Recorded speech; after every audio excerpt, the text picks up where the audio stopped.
to at any one time. I'm not sure why that would be us right now. This is a static camera at WIG. You can see two of the helicopters where they landed there. This may actually be the camera from Hilo 2 landed on the ground. Our CF, we did lose 0 on 83 or anything, did we? This is the GSS tracking camera that is north of the ellipse and looking to the south. This will be one of the cameras that tries to acquire at the time. This is the WB57. We're trying to have that up here, but it's a different screen. I just noticed it's not on. You try to call out the downs actually. Actually, it's my computer that's dropping it. It's our connection that's working over there. Okay. So what network are you on right now? About the same. They're not going to turn on recorders for about 10 minutes, but in 10 minutes they'll start shipping everything. I'm further away from the Starlink though than they are, so we're probably. There's repeaters all over this building, so Yeah, I don't know. If we've got a cable, we can plug you into the fiber network of the building. Do you have a dongle? Because I don't. Space systems on record. Page 20 of our uplink summary, line item 131. Systems is requesting to return to real-time only telemetry. You have a systems go 3 X-ray India 03427. Copy X-ray India 03427. So the one in the upper right is the live feed, correct? This is the live feed. Yep, Sophia is out at WIG and interviewing the pilot. I think she's going to do an interview with Stu. It's really cool out there. It overlooks the whole eastern side of the ellipse. So I guess the takeaways are the WB feed is what I think we are going to see the capsule at the very beginning. If they're flying at 45,000 feet, they have a good chance of imaging what's on the drogue, even with the visibility. This is the GSS camera. It's our equivalent to the UTTR cameras that are static on the ground. We'll also try to track. This is a camera we'll really want to watch after WB because they'll should be able to pick it up no later than main chute deploy, and that's a great 4K camera feed that we'll see. And then when they land, Keegan and Stuart are going to set up a remote GSS camera that will watch the recovery activities, so that goes to the actual here. And then you will be able to see what's happening during the egress to the clean room. So we will get to all go outside at the landing and watch, and come back here, clean up, and watch it go into the room. Okay. When it gets busy here in half an hour or so, we're going to be listening to 3 simultaneous different radio feeds. So I'll need people to keep the conversation to a minimum. Tim is also going to be providing call-outs. I'll need you to be quiet for that. Just to give you an idea of what those feeds are on that radio system, we're listening to the comm to the helicopters between the mission control at Hill and the helicopters. We will be getting information about whether they've acquired on the WB or SciFly through that channel. And you'll also hear from the helicopters if they have visual on the capsule from that channel. The Run South channel that we've been using, channel 9, that's how Nice track 41. we are communicating with our team. We can also communicate with MCT through that. And then we're also monitoring the comms channel. They would like some periodic statuses from us to help them understand how we're progressing through this timeline for the timing of the show. So that's kind of what we're going to be doing here, is just monitoring the activities. If Sam has anything that's unusual in the field, Richard will be advising him on that, and we'll be responding here as necessary. And we'll give you guys a cue. I think when they leave the field, it will be 10 to 15 minutes before the first helicopter lands out there to drop off the recovery team to go and shower. And then in September 2016 on a journey to explore a near-Earth asteroid called Bennu. After arriving in 2018, OSIRIS-REx spent nearly 2 years orbiting Bennu, mapping and studying its rugged terrain before carrying out its primary science objective. On October 20th, 2020, the spacecraft ventured to a small crater in the asteroid's northern hemisphere. It dodged jagged rocks and towering boulders and plunged its arm into the loose surface, excavating 6 tons of debris while collecting about 250 grams of material. OSIRIS-REx stowed its bounty and closed its sample return capsule. It bid farewell to Bennu in May 2021, embarking on a 1.2 billion-mile cruise back to Earth. Now, 2 years and 4 months after leaving Bennu, OSIRIS-REx is closing in on the place where its journey began. On September 24th, the spacecraft will approach to nearly 63,000 miles from Earth. It will power up and release its sample return capsule at 4:42 a.m. Mountain Time. The capsule must be jettisoned within a narrow time frame and at just the right angle to hit its target, an area of roughly 250 square miles in Utah's West Desert. Once the capsule is away, OSIRIS-REx will fire its thrusters to avoid colliding with Earth. At 8:42 a.m., the capsule will streak into the atmosphere at a blistering 27,000 miles per hour. It will race across the western U.S. and begin to glow with heat, allowing infrared trackers on the ground to chart its progress. As it pushes deeper into the atmosphere, the capsule will rapidly decelerate, subjecting the Bennu samples to a punishing 32 Gs.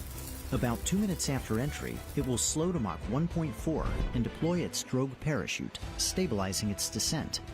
The capsule will enter special use airspace at 8:46 a.m., almost 10 miles above the Department of Defense Utah Test and Training Range.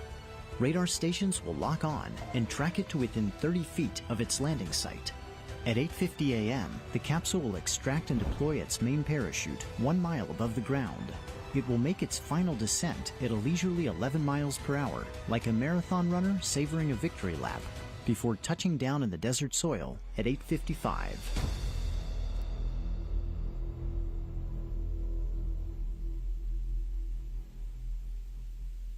Wow, I get chills every time I see that. Me too. Amazing.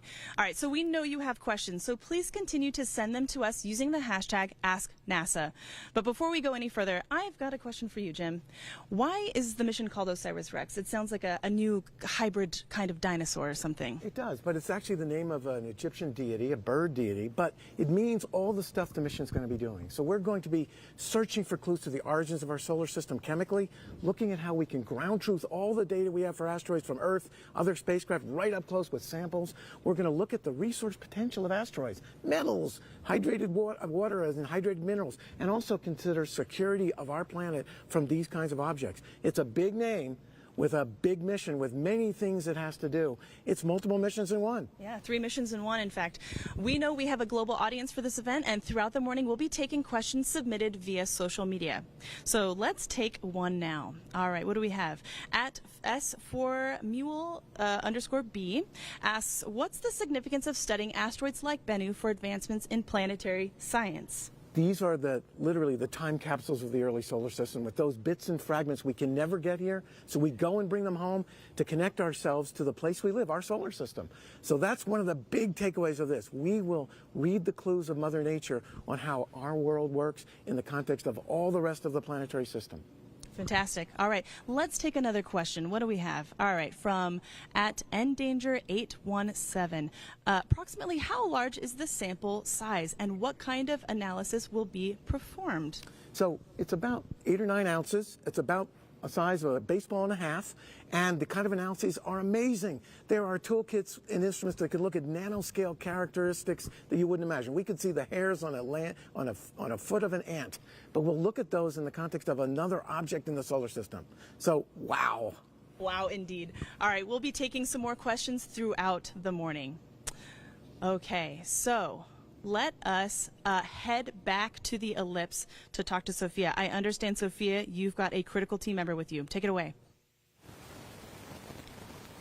Thanks, Lauren. Yes, I am joined right now by Stu Wiley, who is the Oscar, or on-scene commander of this recovery mission. Thank you for joining me, Stu. Thanks for having me, Sophia. All right, so you are the person who kicks off this whole process before even the recovery team gets on the ground. Can you walk us through your process? Yeah, so essentially what's going to happen is that once the capsule is undershoot, we'll have a better idea of where it's going to land on the range. And based on that, I'll know exactly what kind of weapon systems we used in that area, what kind of tests we've done in that area. So I'll know better what kind of hazards are in the area. Once I land on the ground, I'll do an initial sweep of the area and methodically move towards the capsule and mark any kind of hazards that I find, whether it be munition hazards, of course, and or the industrial hazards, and even the environmentally sensitive areas that we have out here. So. All right, and how did you prepare for this today? So preparation has been in the process for a long time. Between myself and Jasmine Nakayama, we've got 40 years worth of explosive knowledge. Most of it is on this range here, so we know the ranges very well. The team and the UTR have been working together, both Lockheed and NASA, and we've been doing rehearsals so that we are more familiar with their capsule, and they're more familiar with our terrain here as well. Yeah, so. And this is an active proving ground here. So what are the other steps that we have to ensure that our teams are safe? Yeah, so at the Utah Test and Training Range, we do have a lot of different hazards out here. Like I said, the weapon systems that we test. We're going to keep them safe from that. We have, again, done many of the preparations with them already. They've taken safety briefings. They've been briefed on the actual items that we've dropped out here in their range safety brief. One of the hazards that we're going to be dealing with, though, is the helicopters that you see behind us, and they've been through practices getting on and off the helicopters and working in and around them. But I think the biggest hazard that we're going to have is slipping. We had some recent rain, so that I think is going to be our biggest hazard, but it could be fun too. So. Well, wonderful. I know that you have your last preparations for the day, so I'm going to let you go, and thank you very much for joining us. Thank you, Sophia. Thanks, Sophia. Stu's got a big day today. Oh, my goodness. A lot to do. All right, Jim, we know we have space fans from all walks of life all over the world. One super fan in particular is a well-known astrophysicist with an atypical side hustle. But I'm guessing you know him probably more from his side thing than his science thing. Well, that's right. He's literally space royalty and rock royalty. Perfect for a mission to bring back rocks. Just a true rock star. Let's let him speak for himself. Hello NASA folks, space fans, asteroid aficionados. This is Brian May of Queen, as you know probably, but also immensely proud to be a team member of OSIRIS-REx. I can't be with you today, I wish I could. I'm rehearsing for a Queen tour, but my heart's there with you as this precious sample is recovered. Happy sample return day, and congratulations to all who worked so incredibly hard on this mission. Especially my dear friend Dante, with whom we already created this beautiful book. God bless you all.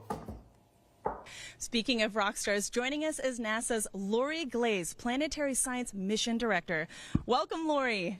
Hey, good morning. Great to have you here, Lori. It's great to have you. And you and Jim go back quite a ways, right? Oh, yes. Jim and I actually go back several decades, but we've been working together closely for many, many years, and it's so good to see you here. What an exciting moment. Lori. Thank you. It is a really exciting day. So OSIRIS-REx is part of a larger autumn for asteroid autumn, as we've been saying. Can you talk about some of the other missions that are happening this fall? Happy to do that. It is really exciting. We have lots of asteroid missions, and actually 4 of them have major milestones coming up this autumn. Right on the heels of the sample return happening today, in 2 days, on September 26th, is the 1-year anniversary of a little mission you may have heard of last year called the Double Asteroid Redirection Test, demonstrated for the first time humanity's ability to deflect the path of an asteroid. How cool is that? And then coming up on October 5th is the launch of a mission called Psyche, going to visit a special asteroid called Psyche also, which is one of only about 9 of asteroids that we think are made primarily of metal, have a very high metal content, iron and nickel. And then about a month after that, on November 1st, is going to be the first asteroid flyby of our mission called Lucy, which will ultimately visit Trojan asteroids that lead and trail Jupiter in its orbit around the sun. But in November, we'll fly by a main belt asteroid called Dinkinesh. Wow. Wow, check that out. It literally is an asteroid autumn. But Lori, one other thing, OSIRIS-REx, is a multi-purpose mission, all this great stuff you mentioned, and one of its key jobs is to help us with planetary defense. How does it do that way out there? So actually, OSIRIS-REx gave us some really important new information about an effect, a force that occurs on asteroids called the Yarkovsky effect. And what that really is we know there's gravitational pulls on the asteroids, and we can predict that with our trajectories, but Yarkovsky effect says that the sun's radiation heats up one side of the asteroid, and then as the asteroid rotates, the radiation radiates off into the deep space. And that actually kind of acts as a force that kind of pushes back against the forward trajectory. And so it changes our predictions on where the asteroid might be. Over time, it really makes a difference. And OSIRIS-REx gave us some fantastic new measurements on that effect. Unbelievable. Wow, that is truly unbelievable. Jeez, Nobody Laura. appreciates the Planetary Defense Fest more than me, Jim. Yeah, honestly. we want to be safe. Big fans, Laura. big fans. Really, really quickly here. You know, this isn't the end for OSIRIS-REx. What's next? Yeah, so really exciting. Now that the spacecraft has released the capsule successfully, about 20 minutes after that release, we're now repurposing the spacecraft for a new mission called OSIRIS-APEX, where APEX stands for Apophis Explorer, and it's off on its new mission to explore the asteroid Apophis, which is going to have a close flyby of Earth in 2029. All right, Lori. stay tuned, everybody. Unbelievable. That is fantastic. Well, thank you so much, Lori, for Thanks, joining Lori. us. You're going to My stick around for the pleasure. show, right? Oh, absolutely. Absolutely. Okay. This will be the biggest U.S. sample return since the Apollo mission to the moon. But this is not the first time that anyone has captured a piece of an asteroid. On the arrival of the historic OSIRIS-REx sample, we celebrate that the Japanese Space Agency, or JAXA, has already visited 2 asteroids, Itokawa in 2005 and the asteroid Ryugu in 2019. The missions Hayabusa and Hayabusa 2 proved that it could be done and paved the way for today's ambitious goals of this daring enterprise. All right, let's send it back over to James for an update on mission operations. Go ahead, James. Yeah, thanks, Lauren. So everything continues to be nominal. I've been tracking the mission status here. Everyone looks dialed in, ready to go. You saw a few moments ago Sophia with Stu Wiley, our on-scene commander. He's ready to go. He understands the mission. They are ready to get out and recover that sample today. And as I mentioned earlier, just a few moments ago, actually I guess a couple hours ago at this point now, the SRC was released from the main OSIRIS-REx spacecraft. When that release took place, it was given an initial spin, which kind of preserves its angular momentum, its speed as it's coming in to Earth's atmosphere. It's similar to throwing a perfect spiral on a football, and teams are hoping for that perfect touchdown today. What you're about to see is basically the equivalent of throwing a touchdown pass over 10 football fields away and landing it perfectly in that end zone. So you can see on your screen now the mission operations team. They are just next door, dialed in, ready to go. They've been monitoring the vitals of the SRC all morning. They've been there in the room, prepared and ready to go. I'm sure they are absolutely thrilled for this moment. They might even see themselves on the screen there in a second, but they are hype and ready to go. This is the Lockheed Martin team just a little bit north of us in Waterton, Colorado. They are also dialed in. They're the ones who gave that initial command this morning to release the SRC from the main OSIRIS-REx spacecraft. You just heard from Lori that OSIRIS-REx is now on its way to its extended mission. OSIRIS-APEX visiting that near-Earth asteroid Apophis. A lot coming up in just a few moments. We're going to hit that key milestone of entry, descent, and landing. 13 minutes of punishing descent through Earth's atmosphere to us here in the Utah Test and Training Range. A lot coming up in just a few moments, but for now, back to you, Lauren and Jim. Thanks, James. Very soon, NASA's Artemis program will be bringing us more cosmic samples to study by visiting a familiar beacon in the sky. Give us 60 seconds, and we'll give you the moon. Artemis 3 will be the first sample return mission of NASA's Artemis program, sampling rocks and regolith from one of 13 candidate regions on the moon, all located near the lunar South Pole. The Apollo lunar landers returned a treasure chest of samples that taught us about the history of the solar system, dating back about 4 billion years ago. Artemis missions will explore areas near the South Pole on the rim of the moon's oldest basin, the enormous South Pole Aitken Basin. Artemis will explore areas nearly 1 billion years older than those explored by Apollo. Lunar samples from Artemis 3 and future missions will help scientists interpret the impact history of the moon and Earth, as well as increase our understanding of planetary processes. OSIRIS-REx, the first U.S. mission to collect a sample from an asteroid, will return samples from asteroid Bennu. The rocks and dust collected will offer generations of scientists a window into a time when the sun and planets were forming over 4.5 billion years ago. Samples from OSIRIS-REx and Artemis could rewrite our understanding of the evolution of the solar system. And that's a look at your Artemis Moon Minute. Boy, Jim, how can you not get excited about that? Oh my gosh. Oh boy, that's going to be so cool. All right, Sophia is standing at the forward edge of the recovery zone with an update. Take it away, Sophia. All right, thank you, Lauren. We are under 20 minutes away from EDL. That is entry, descent, and landing. And I don't think there's anyone here on planet Earth who has anticipated this day more than the principal investigator of the mission, Dante Loretta. Thank you for giving us time here today. My pleasure. It's great to be here. All right, so you are here on Wig Mountain because you are on the recovery team. That's right. Can you walk us through what you're going to be doing today? So I'm part of the environmental sampling group.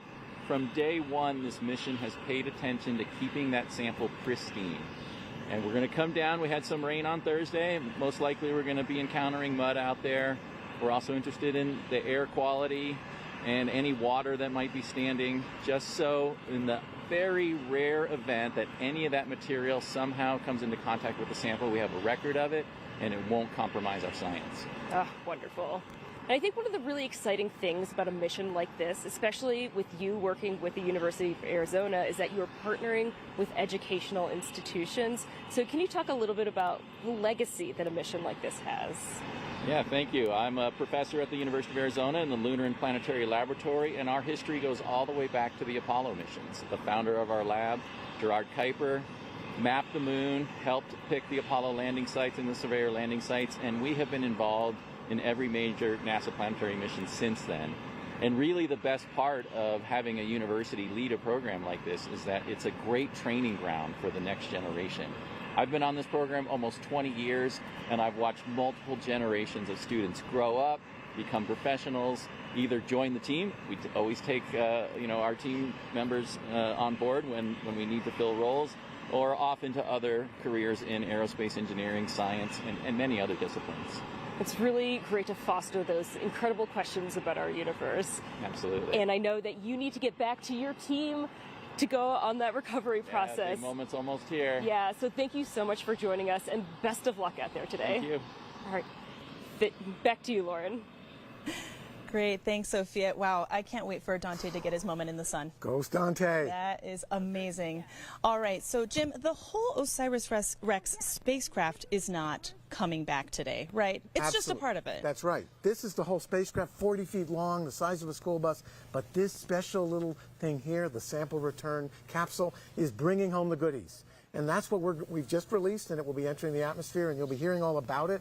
And the samples were collected at the asteroid back in October of 2020 from this TAGSAM thing that inserted them in the capsule, and the capsule was released. So that's what comes home. The rest of this goes on to Apophis. That's right. We just heard Lori talk about that. But let's move over and take a look at this replica SRC capsule. Now, this was an engineering model that was used in tests a few weeks ago for a drop test. Can you talk a little bit about the engineering of this? That's right. This is a very special spacecraft, just like a small version of what we use to bring crews back when they come back home to Earth from the space station. It has a heat shield. It's about 30 inches across, so it's pretty big. It weighs over 100 pounds. Has a back shell, and inside it has the goodies, the sample return canister and the sample cap, the small sample canister. So this is the vehicle that brings those samples protected from all those changes in environment from the top of the atmosphere, 13 minutes of descent to the touchdown point that we're waiting for today. This is a very special spacecraft. It absolutely is. And it also was used in a drop test, as I mentioned.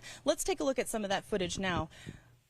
Right. So just a couple weeks ago, we dropped this replica, this engineering test unit, from 5,000 feet with a parachute deployment and went through all the operations, the choreography we need to actually make sure we can do it today. And that's what's going to be coming up. And it worked wonderfully. We inflated the big 24-foot parachute. It floated down to the surface at 11 miles an hour. We went through all the recovery operations, the safing, the bagging, and the containment to come over to the clean room here, where we'll be doing that today to make sure those samples are from Bennu, so we can study them here on Earth and not contaminated by our wonderful Earth. That's right, and you know it's the actual SRC that they use because it is covered in dirt, as you can see on here. This is dirt, scratch marks. All the scratch marks, yeah. It's a rough ride, it's the real deal. but we need it to come home. This Absolutely. is a real sort of homecoming. Right. So there's a lot of science in missions like this. Not only is the SRC a treasure chest with material from the ancient solar system, but the mission itself is a platform for vital research about a range of things that you might not have expected. SciFly's mission is to collect visual, infrared, and spectral data on spaceflight vehicles, including the OSIRIS-REx sample return capsule on its return to Earth. This gives engineers and scientists unique insight into our most challenging questions about hypersonic fluid dynamics by providing data critical to flight safety systems. The scientifically calibrated in-flight imagery team uses ground-based sensors and instruments flying on various aircraft to image asteroid sample returns, launch abort systems, parachute tests, rocket launches, and capsule returns, including Artemis 1 on both launch and reentry. The data we capture provides engineers with information on vehicle performance relative to what computational tools and wind tunnel tests predict. It takes extensive planning to get it right. Upon its return from the asteroid belt, the OSIRIS-REx capsule will be traveling at 12 kilometers per second, or about 27,000 miles per hour. That's nearly twice as fast as objects coming back from low Earth orbit, and it will be among the 4 fastest human-made objects ever to fly in Earth's atmosphere. In partnership with the Japan Aerospace Exploration Agency, Rocket Technologies International, and universities in Australia and Germany, SciFly is coordinating 3 ground stations and 4 aircraft to collect data on the sample return capsule's trajectory, heat shield performance, and the plasma environment surrounding the capsule as it speeds to the surface, all of which will help NASA understand its performance and help future planetary entry missions succeed. Joining us now is NASA's Kate Calvin, Chief Scientist and Climate Advisor. Kate, thank you so much for being here. Thanks for coming. Thank you for having me. It is wonderful to have you. All right, so as NASA's Chief Scientist, you're looking at the big picture. How much teamwork across the agency has made to, a day like today a possibility? A mission like this takes a big team, both within NASA and without. So outside of NASA. So the mission is managed by Goddard Space Flight Center in Maryland. The sample is going to be going to Johnson Space Center in Texas after it leaves here. Marshall Space Flight Center in Alabama does the overall program management. Outside of NASA, we have collaborations both in industry, academia, and international. So Lockheed Martin is doing built the spacecraft and doing flight ops. Kinetics is doing navigation. Wow. We have a science team led by the University of Arizona. And then we have recovery operations. Helicopter 1 has departed really wing to station keep outside the landing ellipse. We got a confirmation that helicopters 1 and 2 have just taken off. Very exciting. All right. So, Kate, one other thing. As an earth science and expert on how our planet works in climate, can you tell us how this asteroid mission, the samples we return, might impact how we understand life on Earth, how it evolved, and how climate issues now might be involved? Yeah, so this asteroid Bennu may record some of the earliest history of our solar system. So scientists are looking at it to help us understand planet formation and the origins of water and carbon, which led to life here on Earth. That's incredible. That is incredible. And, Kate, I know you've been to several launches. That's our typical bread and butter here at NASA. But this is more of a homecoming. How does that feel to you? It's great. The environment here is so nice. Being with the team and thinking about, this spacecraft launched 7 years ago. And now there's all this amazing science just around the corner. Can you believe it? The team has really been working hard. And are you going to stick around for the show? Awesome. Fantastic. All right. Well, Kate, thank you so much for joining us. Thank you. Thanks, Kate, for Wonderful. all you do. Thank you so much. This seems like a perfect time to dig into some more information about Bennu. Bennu isn't part of the main asteroid belt. It's a NEO, a near-Earth asteroid with an orbit that occasionally brings it in close proximity with us here on Earth. Bennu is about 500 meters in diameter, which is taller than the Empire State Building. It rotates upside down on its axis compared to Earth, with a tilt of over 177 degrees. Scientists chose to study Bennu because of its organic operations. Helicopter 2 has departed wing to station keep outside the landing ellipse. All right, so you just heard that they have departed WIG. Excellent Whoa. Progress. Fantastic. Woo. All right. Moving on, it isn't as smooth a surface as we initially thought. It's actually covered in pebbles and marked by these large rocks and boulders nearly everywhere. One boulder in particular that OSIRIS-REx had to navigate around was nicknamed Mount Doom and was the size of a 2-story building. Bennu holds the Guinness World Record of the smallest object to be orbited by a spacecraft. How fun. Now let's get an update from Sophia, who is standing on the edge of the ellipse. Take it away, Sophia. Okay, 2 of the helicopters have already just departed, so the team is already in the recovery process, or at least the beginning phases of it. But right now, we are waiting to hear precisely where the capsule is going to land before the rest of the teams head on over to that location. Now we are about under 10 minutes away from the capsule hitting the top of our atmosphere, and we are eagerly anticipating this largest sample of ancient solar system material that we have received since the last Apollo mission in 1972. So that is 51 years since we've had such a pristine and large sample of ancient solar system material. It's a really big day for science, and we're just in the beginning phases of today, but we are certainly excited to hear about what will happen and see those parachutes finally descend through our atmosphere. So yes, we're certainly excited, but this is just one phase of this amazing mission. I'm going to send it back to you, Lauren. See the operational milestones we're expecting throughout the morning. SRC separation already happened, and the capsule is now heading for its rendezvous with Earth's atmosphere.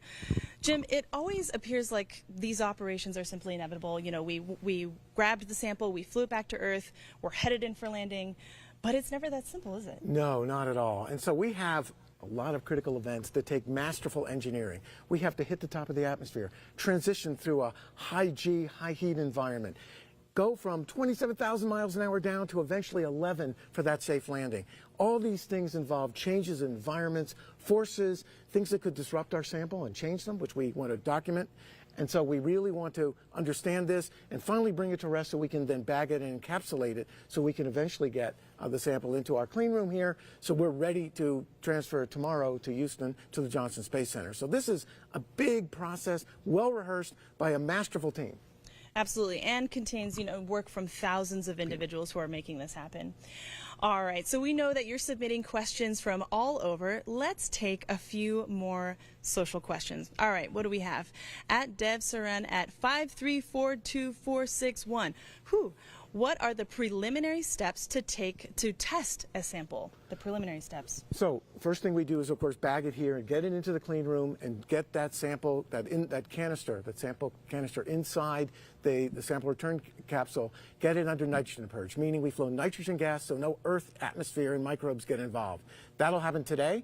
Period of few hours, and then tomorrow we transfer to the Johnson Space Center in Houston, Texas, where all the fun happens at the Astromaterials Curational Facility, where we've done moon rocks and samples of interplanetary dust and lots of things. Those colleagues in a special clean room perfectly designed for this mission will unpack those precious samples in the small sample canister, the small device that was used on the end of the TAGSAM, and they will go through a process to get it checked out, to do early reconnaissance, and to protect it very carefully. That is incredible, and they built that whole clean room. No other asteroid samples before. Right. This is the first one. First ever. First ever. As the SRC approaches the edge of Earth's atmosphere, we are just moments away from the world's largest ever asteroid sample return. Jim, what are you feeling right now? I am literally tingling all over with exhilaration. This is a small step for a capsule and a giant leap for science. It really is, and if that's one thing we can impart, that is it. This is a huge, huge milestone, a great achievement. So this is it.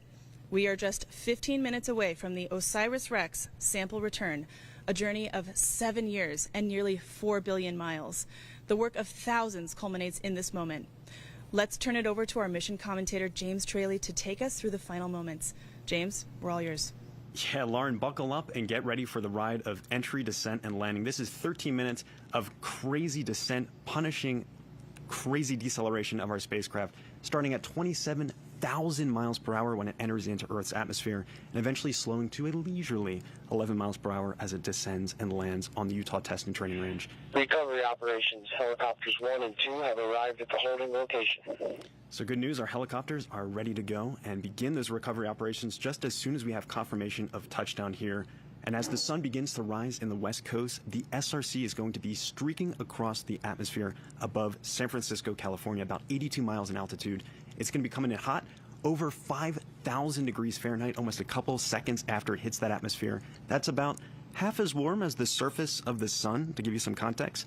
But don't worry, our sample will be safe and sound within. We have a heat shield, which is made of a phenolic impregnated carbon ablator. It's a very fancy term to describe what's going on with this heat shield. It basically ablates away or burns away any kind of heat flux that develops on that outer shell, making sure that our sample is safe and cool within. Similar technology that we use with astronauts coming back from the moon or any kind of other landers that we have going into planets and moons. So we're just a couple moments away from this key moment. It's going to be a very exciting next couple 13 minutes here, and you'll hear a couple callouts come in from just next door in our mission operations team as they begin to get us ready for this key moment. It's a journey of 3.86 billion miles getting reduced to the scale of mere miles, 82 miles above the surface of the Earth in San Francisco. A couple key events are going to happen as soon as we get into the Earth's atmosphere. Very quickly we're going to deploy our drogue parachute. This is for stability, stabilizes our descent, and make sure that we are continuing to target that landing ellipse that is here in the Utah Test and Training Range. It is a 36.5 by 8 mile landing ellipse that is here, marked out for that recovery operation. You see on your screen now the mission ops team eager at the edge of their seats for that first call out of Earth atmospheric entry. Very exciting moment coming up in just a few seconds here. We're about 20 seconds away. You see the team at Lockheed now, all standing ready on the edge of their seats. This team, I'll remind you, just a few hours ago gave that command to release the SRC on this long journey. It's been on its own for 4 hours. There's nothing we can do at this point. It's coming in, rain or shine. EO milestone. The SRC has entered the Earth's atmosphere. UTTR tracking assets have acquired. And here we go. Start your stopwatch right now. We are 13 minutes of entry, descent, and landing. We have that expected milestone of entering into the Earth's atmosphere. We can see the team at Lockheed, and we actually have a visual now. This is from our infrared tracking camera on the WB-57, our high-altitude plane, at about 47,000 feet MSL, mean sea level, getting a great view of that SRC heating up as it enters into Earth's atmosphere. The punishing deceleration that spacecraft, that SRC, is experiencing right now as it comes in at about 27,650 miles an hour. You can see it glowing brightly in the sky. And in just a few moments, we're going to reach peak heating and peak deceleration. That's at 32 G-forces, punishing G-force on our SRC. A phenomenal view of that streaking SRC coming in across the sky.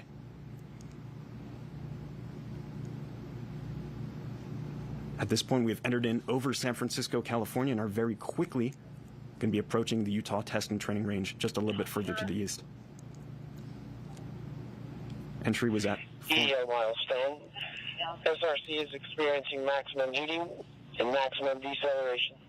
So you just heard right there, we're experiencing that 5,000 degree Fahrenheit maximum heating, burning scalding hot on that heat shield that is protecting our sample within, and maximum deceleration that is at 32 G-force, punishing deceleration from Earth's atmosphere, the drag forces that are acting on that SRC. Once again, as I mentioned, that sample is safe and sound within that SRC, that sample return capsule, as it comes in, burning through Earth's atmosphere. You can see our high-altitude plane searching for that SRC. You can see it faintly on your screen there. Our next milestone, we'll be expecting that drogue parachute deployment. That'll be at about 102,300 feet altitude. And as I mentioned before, that will stabilize our descent and slow us from hypersonic to subsonic speeds as we continue to target the Utah Test and Training Range. Expected EDO milestone. SRC commands drogue parachute deploy. So we heard that command to deploy the drogue parachute. Waiting to see that visual confirmation, but that is at 102,300 feet. And a side note, at this time, 8:44 a.m. Mountain Time, the OSIRIS Apex spacecraft is at its closest approach to Earth. That will be on to its extended mission, visiting the asteroid Apophis in the year 2029, continuing this incredible mission at another world. And in just a few moments, we should enter into special use airspace at approximately 8:46 a.m. That's going to be at 10 miles off the deck here at Utah Test and Training Range.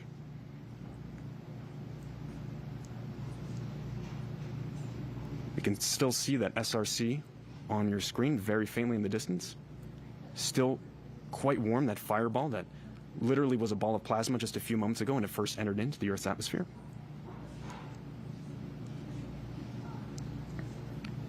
That SRC is nearly 3 feet wide, 1.6 feet tall. It's a small object, so quite a a challenge to track this as it comes searing into Earth's atmosphere.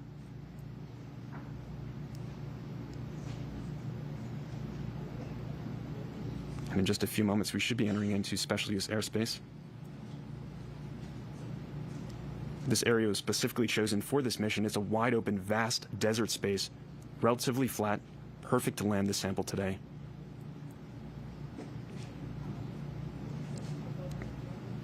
We did, as I mentioned, have a couple days of rain here leading up to this event, so the ground is a little bit soft.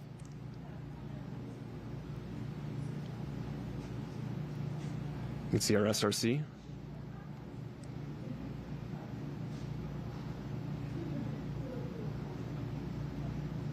Streaking in. This is from our high altitude cam.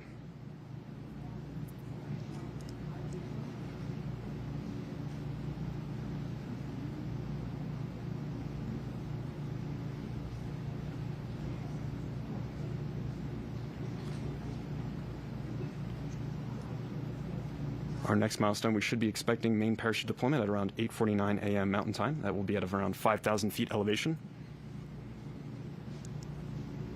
We continue to track with our high altitude camera here.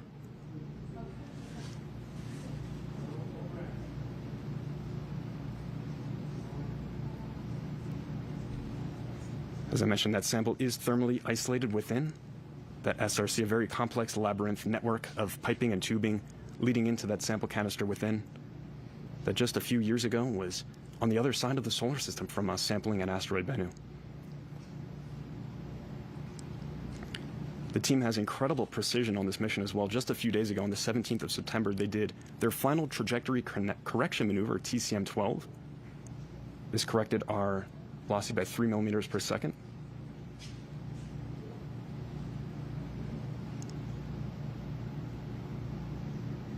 We see PDL milestone. We have confirmed parachute deployment. Wow, and after an exhilarating streak across Earth's atmosphere, we have parachute deployment. You can see just a sigh of relief from the team. I can hear some applause here. There is that orange creamsicle colored parachute, just a delight, a sweet delight to see in our sky here over the Utah Test and Training Range. A phenomenal view, just wonderful to see that deployment. That is at around 5,000 feet elevation above the Utah Test and Training Range. And now this is like a marathon runner savoring that last lap here as we approach the finish, that landing in the Utah Test and Training Range. Wonderful to see that. We continue to track. This is with our high altitude camera still, that WB-57. And we should have a great view from here on the ground. We've got a variety of different tracking assets. And you saw Sophia out at the edge of that ellipse watching from Wig Mountain. The team there could potentially have a wonderful view momentarily as well. We'll continue to descend. Our next altitude descent will be at about 4,000 feet. Just a few minutes away from getting that sample from the other side of the solar system, from the surface of asteroid Bennu at sample site Nightingale, to the rugged terrain of the Utah Test and Training Range. Looks like winds are relatively low. Not a lot of rocking back and forth. Those parachutes seem to be perfectly smooth coming down, that parachute there. Continuing to descend, the slight little bit of tilt back and forth of our SRC as it comes to its resting velocity of 11 miles per hour as it makes that final descent.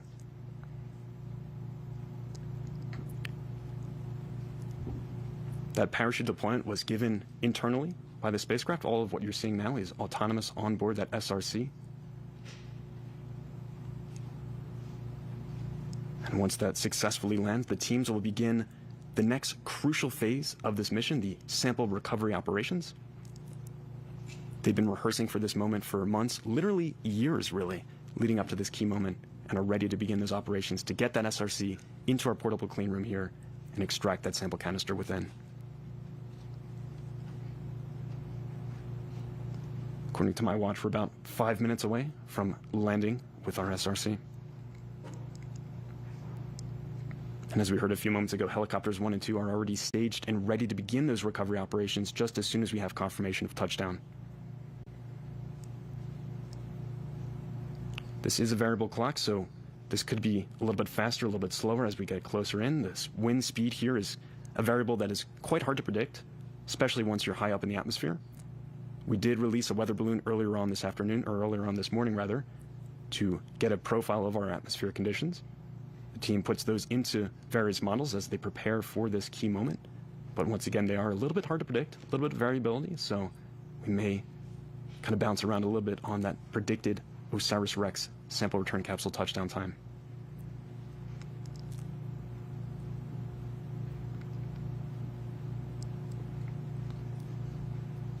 The ground really closing in now on that SRC. EDL milestone. Helo 1 has visual on the SRC below the chute. That is phenomenal. Let's see that view here from that first helicopter. They've got visual on the sample return capsule under parachute, that orange creamsicle colored parachute, really bright in the morning light over the Utah Test and Training Range. A great view of the SRC we can have now from our helicopter as it continues to make its final descent to the terrain below. And once again, just setting the context for this, when we first hit the top of the atmosphere, we were at 27,650 miles per hour. We are now leisurely decelerating under our orange parachute to 11 miles per hour. Incredible amount of deceleration there, as Earth's atmosphere really helped us out quite a bit, getting that initial deceleration, our drogue parachute initially stabilizing our descent, and then ultimately that main parachute bringing us home.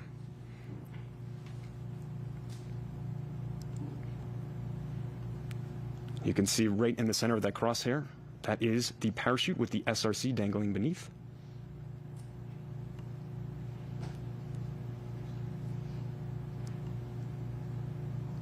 The team on the WB-57 doing a EDL great milestone. job. We have touchdown. I repeat, EDL SRC has touchdown. And touchdown of the OSIRIS-REx sample return capsule. A journey of 1 billion miles to asteroid Bennu and back has come to an end, marking America's first sample return mission of its kind and opening a time capsule to our ancient solar system. Unofficial touchdown time, 8:52 a.m. Mountain. And the team can now breathe an immense sigh of relief. We now have the sample return capsule, the SRC, containing pieces of the asteroid Bennu. You see the reaction there just moments ago as they got that sample back on the ground.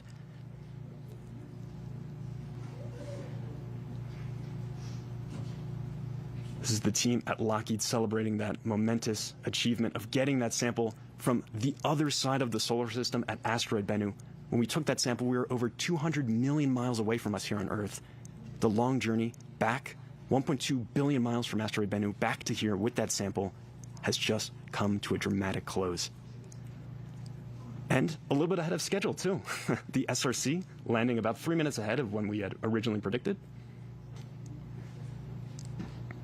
It was in a rush to get back here, carrying amazing amount of scientific information within.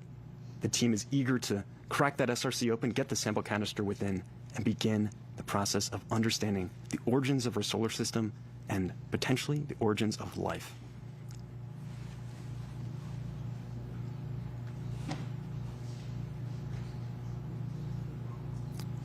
We're not in the clear just yet. A key piece of the mission is about to get underway. This is the recovery operation phase. Once the team has officially confirmed the exact touchdown location, they'll be flying out on 4 separate helicopters and will operate much like a Formula One pit crew, if you will, to recover the SRC, take environmental samples at the landing zone, the LZ. Everyone has a role to play. It's going to be simultaneous action as they get that SRC recovered and begin to do an environmental safety sweep, collecting samples along the way.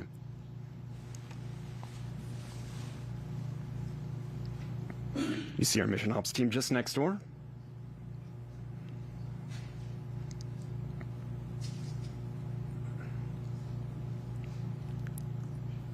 I'll once again remind you that the sample canister itself is not actually going to be opened here at Dugway. The next phase of the operation is simply to get that SRC into the portable clean room that has been specifically set up for this recovery operation. The team will then remove the heat shield protecting the SRC and its precious cargo within the entire descent through the entry, descent, and landing, remove the back shell, and then extract the sample canister within the tag sim that just a few years ago collected pieces from the asteroid Bennu. Today, the goal is to get the sample canister. Recovery operations. Helicopters 3 and 4 are leaving rig for the landing ellipse. You see some big smiles from the team there. They are getting those helicopters out to the landing ellipse now to begin those recovery operations. The first person to approach the SRC is Stu Wiley, our on-scene commander. You see the helicopter, the last of them, taking off from the Wig Mountain just at the edge of that landing ellipse. These helicopters will have a trip out to find that exact touchdown location of the SRC and begin those recovery operations. Stu Wiley, our on-scene commander, will be the first person to approach that SRC. He'll do an environmental safety sweep checking for unexploded ordnances. As he mentioned in his interview earlier with Sophia, he understands this range. He's worked here for a number of years. He will brief the team on any possible dangers that would be presented to them as they begin those recovery operations.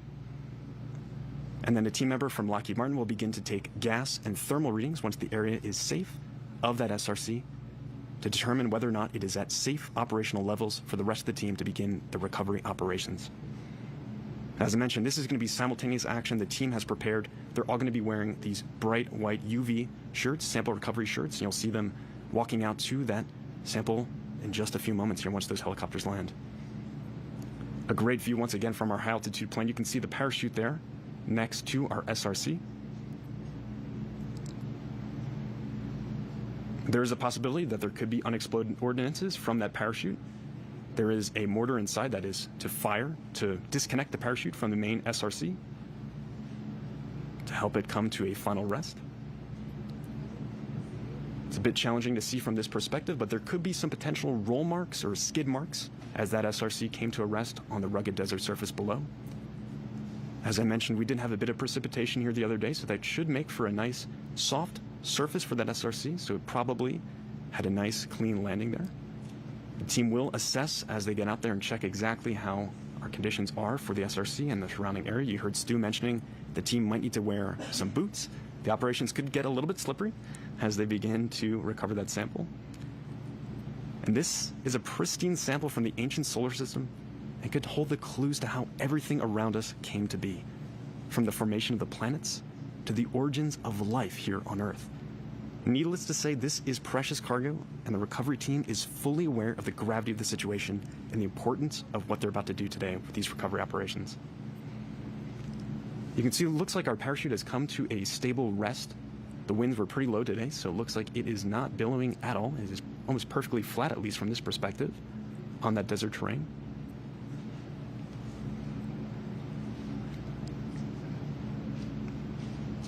And throughout all these operations, the crew member safety is paramount. So you'll see the team probably huddle up a couple times as they begin these recovery operations to make sure that everything is safe and continues to be nominal as they make their initial safety sweep. All of this recovery should be a very quick process, usually. They've rehearsed for this again for months. They've been out here all summer really rehearsing for this moment. They did a drop test last month. They've also had numerous rehearsals actually practicing containing that SRC, getting it on a sample carrying fixture. Recovery operations, WV has located the parachute on the ground. You just heard that confirmation from that high altitude plane locating that parachute on the ground. This location info will be relayed to our team members aboard those helicopters as they begin their approach out to the landing zone.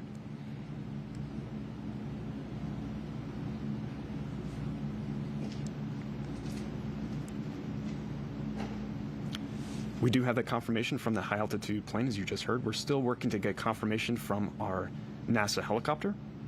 It is on its way out to that landing zone as we speak, so we should hopefully have that view up in just a few moments. You continue to see our team just next door, the mission operations team, all looking at that high altitude view. Right in the middle there, just pointing around with the UV white shirt, is Rich Witherspoon from Lockheed Martin. He has been leading a lot of these operations for the past couple months.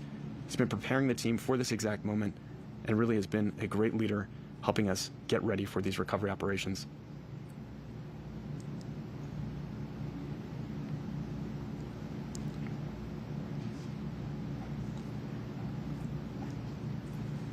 Yeah, so this ellipse here, this landing zone, is a quite large setup here, and this was chosen intentionally for this mission. It's about 37 miles by 9 miles total, this landing ellipse, out in the Utah Test and Training Range here in Dugway, Utah. This is an enormous facility. As you heard earlier, it's about the size of Rhode Island, all in all, this whole facility. It's relatively flat, very smooth terrain, this desert surface. So it's perfect for bringing something back and having that nice, safe landing on the desert surface. Just a few years ago, the OSIRIS-REx spacecraft back in 2020 made its tag attempt, the touch and go attempt to actually collect the sample that is now landed in this desert. When it did that, it was only at the surface for just a couple seconds, descending at a speed about 11 centimeters per second, just a little bit faster than a baby that is crawling. It's a very slow pace, but they were able to successfully get that sample and bring it from the edge of our solar system back to us here at that Utah Test and Training Range. You can see our full screen view here of that high altitude view, looking at the parachute at rest on the surface of the desert. This is at the Utah Test and Training Range. It's a wide open expanse here, and the team has this positional info, and they'll be relaying that to our helicopter teams to begin those recovery operations.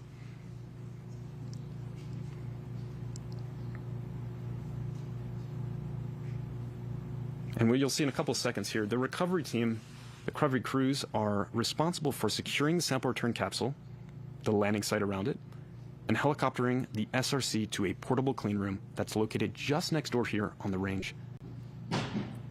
And just a little bit later on, it's going to be attached to a 100-foot long line beneath one of the helicopters, and then will actually be flown to the clean room. This was determined to be the best possible way to transport that SRC safely and efficiently, to get it on a nitrogen purge and maintain the pristine nature of the sample within.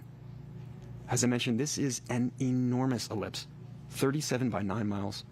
It's a large expanse to cover by car. It's a very bumpy ride out there as you kind of start to make your approach across this rugged terrain.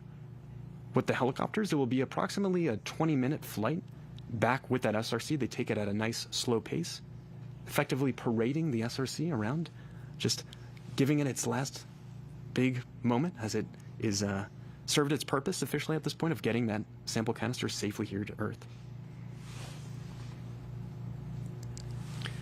Once we actually land and begin those recovery operations, you'll see a lot of team members out beginning to take samples, both air and also soil samples from around the area. These are places of interest for the sample curation team that will actually open up the sample canister in the coming days down at the Johnson Space Center in Houston, Texas. They have a phenomenal sample curation facility there, and these samples from asteroid Bennu will join a historic collection of other asteroid materials, including samples from the Apollo mission, samples from both the Stardust and Genesis missions, as well as Antarctic meteorites that were collected by our scientists.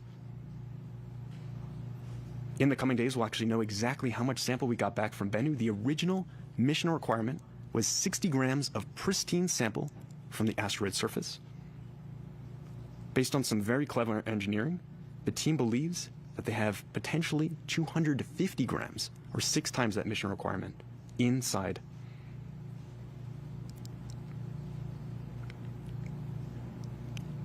And so we just heard that unofficial touchdown time was at 8:52 a.m. Mountain Time here at the Utah Test and Training Range in Dugway, Utah. If you're just joining us, you see that view right now from one of our high-altitude planes observing our touchdown location. On your screen just above that crosshair is the orange creamsicle-colored parachute that brought us the last part of our journey down to the surface of the Earth.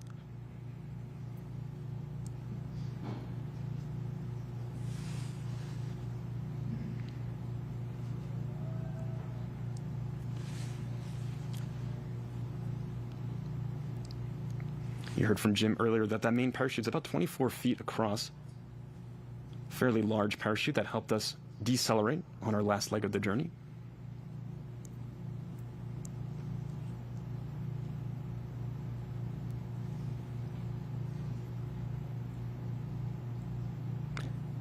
And so we just heard a confirmation actually that the main parachute deployed much higher than was originally anticipated. It was originally supposed to deploy at about 5,000 feet elevation, but it actually deployed at around 20,000 feet, so much higher up. So that would explain our kind of earlier touchdown time than expected here.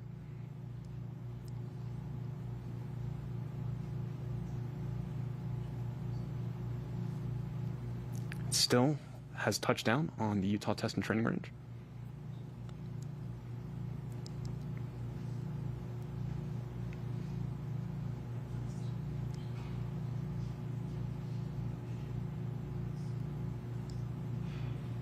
Team members continue to fly out to this location aboard helicopters. As I mentioned, there are 4 recovery helicopters in total. The mission operations team is continuing to monitor the situation. They're the ones who are relaying us that info about that high parachute deployment, that 20,000-foot parachute deployment.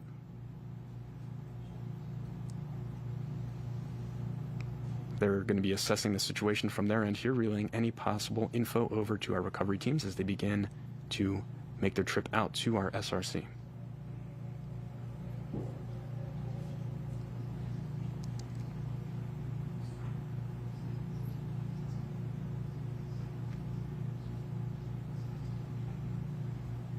One of the first goals once the team gets out there is to safe and stow the parachute and begin to mark places of interest, as I mentioned, for that curation team to begin sampling. This is all a very well coordinated machine, very well oiled machine that operates in tandem. They've rehearsed extensively for this moment.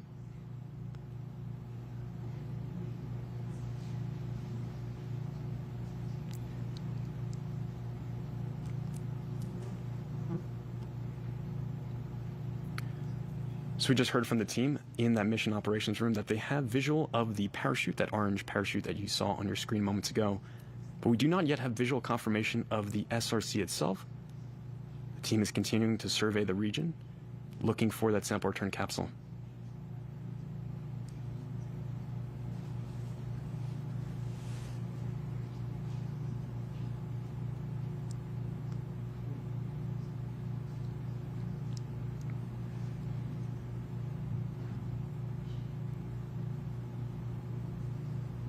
Recovery operations. Kilos 1 and 2 are in the area of the landing site and are in the search operation. So you just heard that call out from Tim Prizer, who you see on your screen there from the mission operations room. He just announced that Helos 1 and 2 are now at that landing site. They're pointing out something on the screen. I see some smiles. It seems like we might have potentially some more information on that SRC in the coming moments. Helos 1 and 2 will be surveying this region, looking for both that SRC and also eyeing up the region, looking at that parachute that was deployed. Recovery operations. All of the ground supported vehicles have left rig and are in pursuit of the landing zone. So some more team members are going to be heading out to that landing zone as well in support of those 4 helicopters that will be the main group recovering that sample. The main helicopter will be actually attaching that sample return capsule once the team has it located and ready to prepare for recovery operations. They'll load that on long line.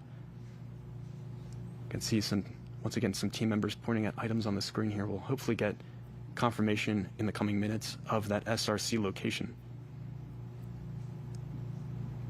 Tim Prizer pointing at the screen now, wondering if he has any more information for us on where that sample return capsule location would be. We do have visual confirmation of that parachute, as I mentioned.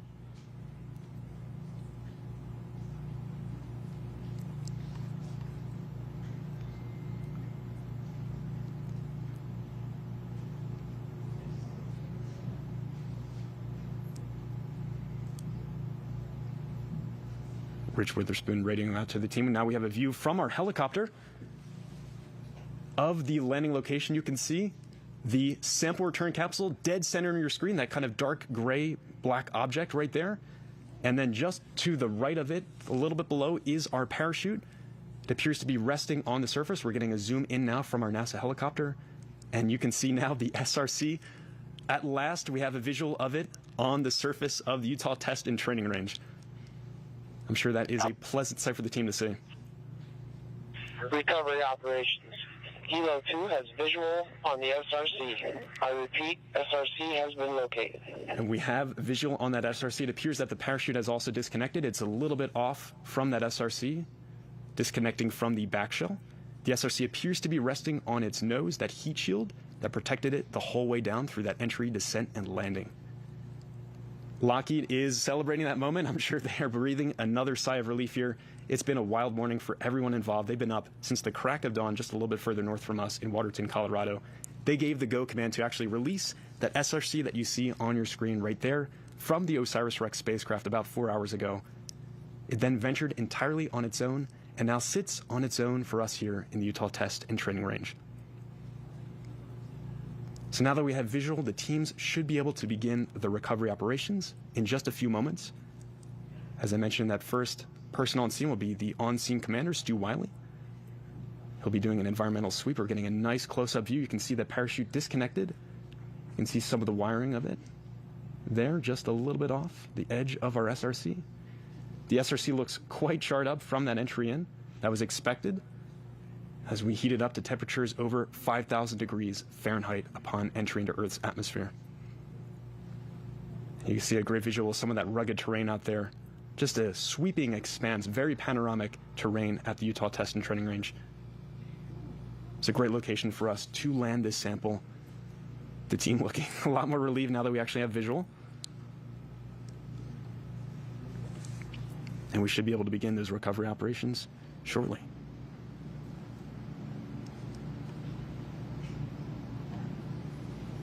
Inside that sample return capsule are pieces of the asteroid Bennu. We'll be getting access to those samples in just a few days and actually seeing exactly what we got from the asteroid regolith. This mission continues to amaze me and everyone involved here. The engineering is ingenious for this mission, getting us with a robotic explorer to the edge of the solar system, collecting that sample, safely stowing it, and then actually transporting it back here to Earth for us to open up and analyze.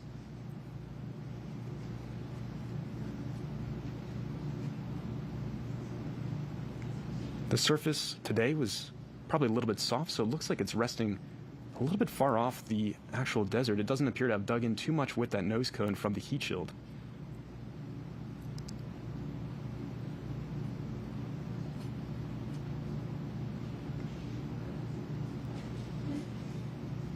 You are here with us as we witness this historic moment. It's the first time the United States has delivered samples from an asteroid to Earth, and these samples will be analyzed for decades to come in laboratories around the world.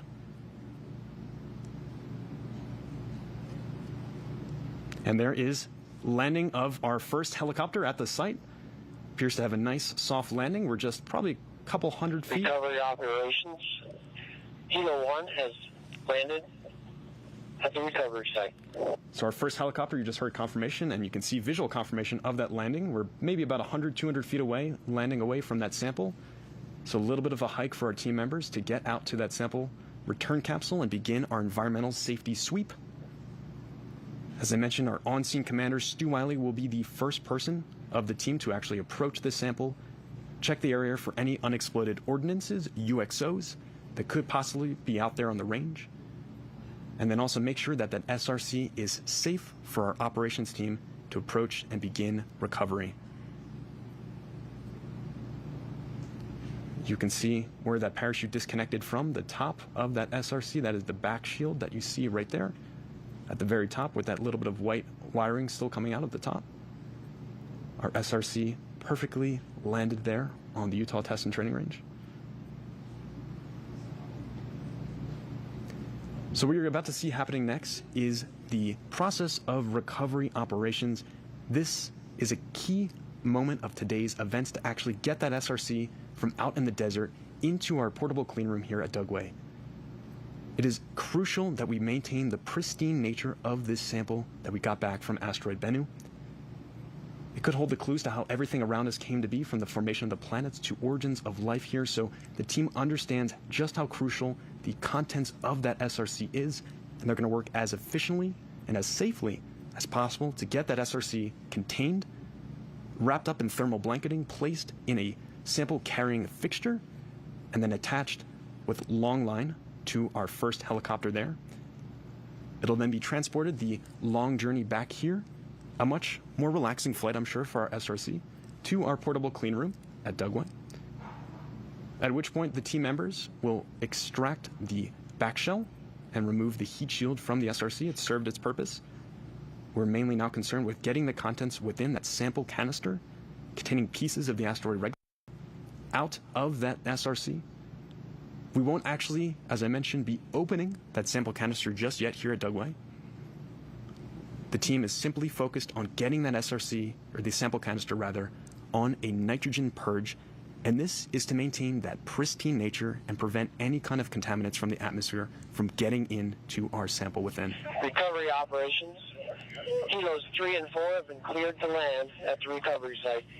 And the rest of the team is closely behind, ready to land at the recovery site to begin operations. This will be simultaneous action that you'll see here once we have the clearance from Stu Wiley to begin our recovery operations.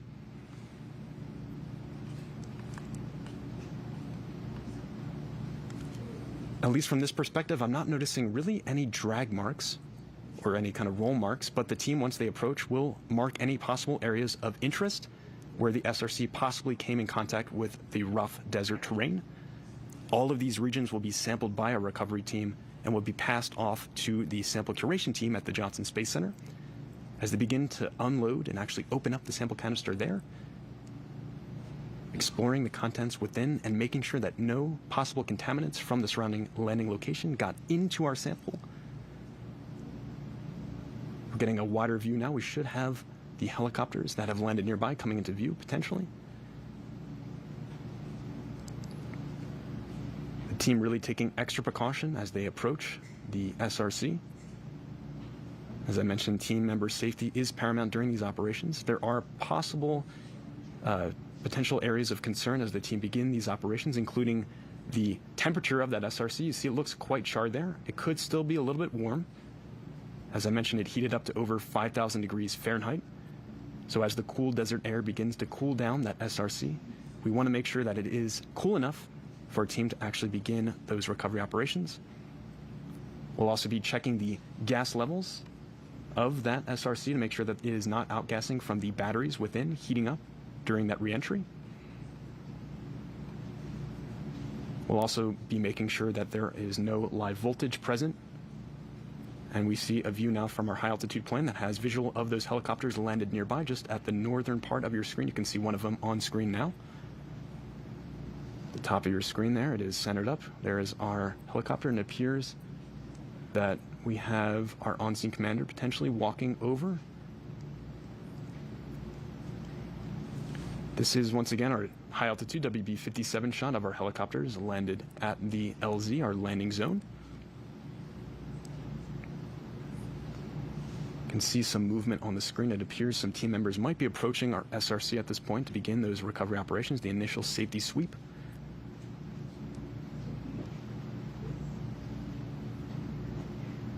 We'll just be observing from this high altitude for the next coming minutes as the team actually will be setting up a camera on the ground for us to observe the recovery operations close up. And a note from one of the team members about the SRC itself. So they have approximately 40 hours. That is the amount of time it would take for any air to get into the sample. As I mentioned before, that sample return capsule is a complex network of piping and tubing inside of it, sort of like a labyrinth-like design, and that is intentional to make it incredibly difficult for any possible contaminants from the atmosphere to get into our sample canister. Also sort of like a nesting doll, if you will, where it has multiple layers of protection that keep that sample safe within. All of that protective layering, once we get that sample into the clean room, will be shed, and we'll be able to actually access that sample canister within.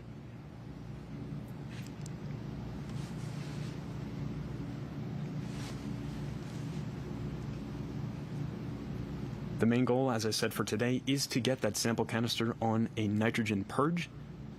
That is to maintain its pristine nature.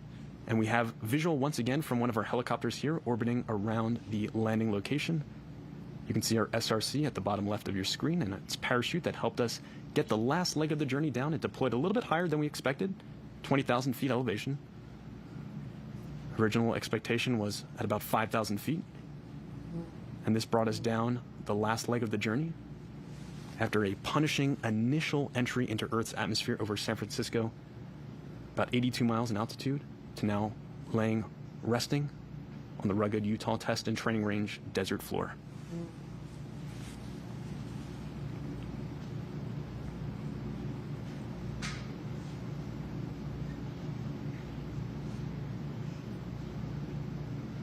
Recovery operations. Recovery team is in the vicinity, beginning their initial assessments. So you just heard confirmation from Tim Preiser that the team is beginning to actually approach the SRC for that initial environmental and safety sweep. You'll soon see our on-scene commander, Oscar, Stu Wiley, approaching that sample return capsule. As I mentioned before, he'll be checking for any possible unexploded ordnances. You can see our mission operations team. They have been overseeing all of this morning's events, and they're going to continue. There we go on screen. You can see front and center there, Stu Wiley, our on-scene commander, and right behind him is Victoria team. They are both wearing personal protective equipment, gas masks. That's for their own safety as they approach, as there could be potential outgassing from that sample return capsule's batteries heating up during re-entry. You can see him scanning the region. He is checking for any possible unexploded ordnances, UXOs. Recovery operations. Oscar is performing the unexploded ordnance survey. And you just heard that he is in fact doing that survey right now. You can see him walking around the SRC. This is the first person to come in contact with this SRC since it was on the other side of the solar system. We had sent this on a long journey, the OSIRIS-REx spacecraft. Finally delivering the sample, he is motioning over to Victoria team, who is shortly going to approach and begin taking some gas and thermal readings. You can see her walking over and must have given the clear for her to proceed. A little bit closer, Stu continues to pace around the surrounding area. All over here, the team will collect samples. He'll begin to place flags. You can see in his backpack, he's got a couple flags waving in the breeze. Those will be placed at areas of interest for our team members to sample once they arrive and begin those recovery operations. Victoria is now appearing to take out her thermal and gas reading devices. She's taking an initial thermal reading of that SRC as we speak, looking for it to be at an operational temperature of around 100 degrees Fahrenheit. Lockheed Martin Safety is performing hazardous environment assessments. And you just heard that confirmation. So she is performing that hazardous environment assessment, checking the thermal temperature of that SRC, as well as taking any kind of gas readings to make sure that we are at safe operational levels. She is also leading over. This is Victoria team from Lockheed Martin. Stu continues to sweep the area around her for the safe operation of our recovery crew members.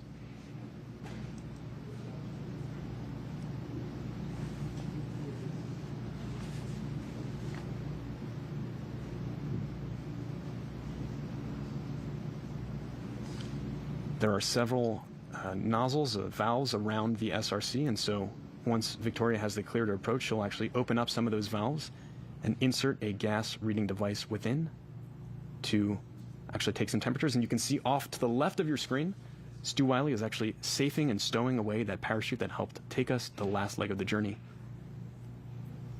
It's great news that that disconnected from the SRC. That allowed our SRC to rest as it is now here on the surface of the Utah Test and Training Range. It appears with minimal dragging. Recovery operations. Oscar is safing and storing the main parachute. So Stu is going to get that parachute stowed, placed away, as Victoria is front and center on your screen, beginning to take some of those gas readings to make sure that we are not outgassing any kind of noxious chemicals that could be present from that battery heating up within the SRC.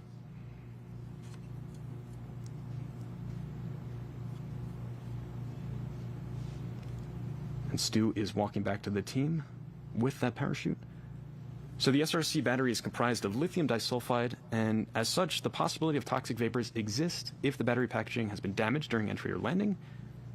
Discharging could cause a potential presence of hydrogen sulfide from those batteries heating up, or carbon monoxide. And so that is why Victoria initially had her gas mask on. It appears she has now actually taken it off, so it appears that the gas readings indicate nominal conditions. Recovery operations. Lockheed Martin Safety has confirmed no hazardous gas. And you just heard that confirmation, so the safety assessment is successful. Victoria has confirmed that with her gas readings and thermal measurements of the SRC. They'll then go back over, Stu and Victoria, for a team huddle to prepare the rest of the team to begin the recovery operations and actually get this SRC into our clean room here at Dugway and continue the operations. You can see the Lockheed Martin team in the bottom left of your screen, just overjoyed with this moment. This is years of careful planning and preparation leading to this final phase of getting that sample back here to our clean rooms. I'm sure they've been holding their breath all morning, so they're getting closer to finally being able to take another breath and relax as we actually will begin our recovery operations, a key part of today's events. And you might see Victoria approach over and over once again to that SRC to continue to take gas readings. At this point, she appears to be covering up the back shell of that SRC, placing a Teflon cover over.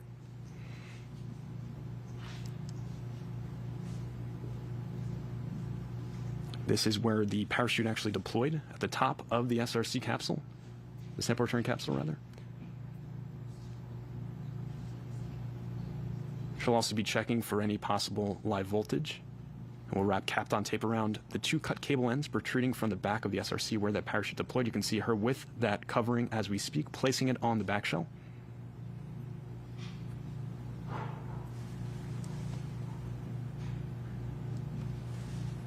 And she has successfully placed that shielding on the back, that Teflon cover. Stu walking around behind, checking the rest of the scene, walking back with the parachute that he now has safely stowed away. And you'll see Victoria opening up a couple gas valves on the SRC, taking those gas readings. She'll continue to do this throughout the whole process. She's also placing covers on those gas vents too to prevent any kind of contamination from atmospheric particles, particulates entering into that SRC.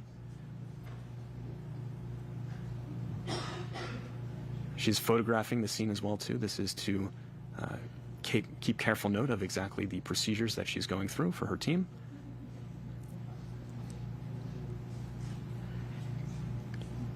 So the recovery operations will be getting underway shortly now that the team has conducted their initial environmental and safety sweep. Everything appears to be nominal, which is fantastic. We do, in fact, have that SRC on the ground. The rest of the team will be approaching shortly. But for now, back to you, Lauren and Jim. Wow. Thank you, James. Oh. Can you believe it? OMG.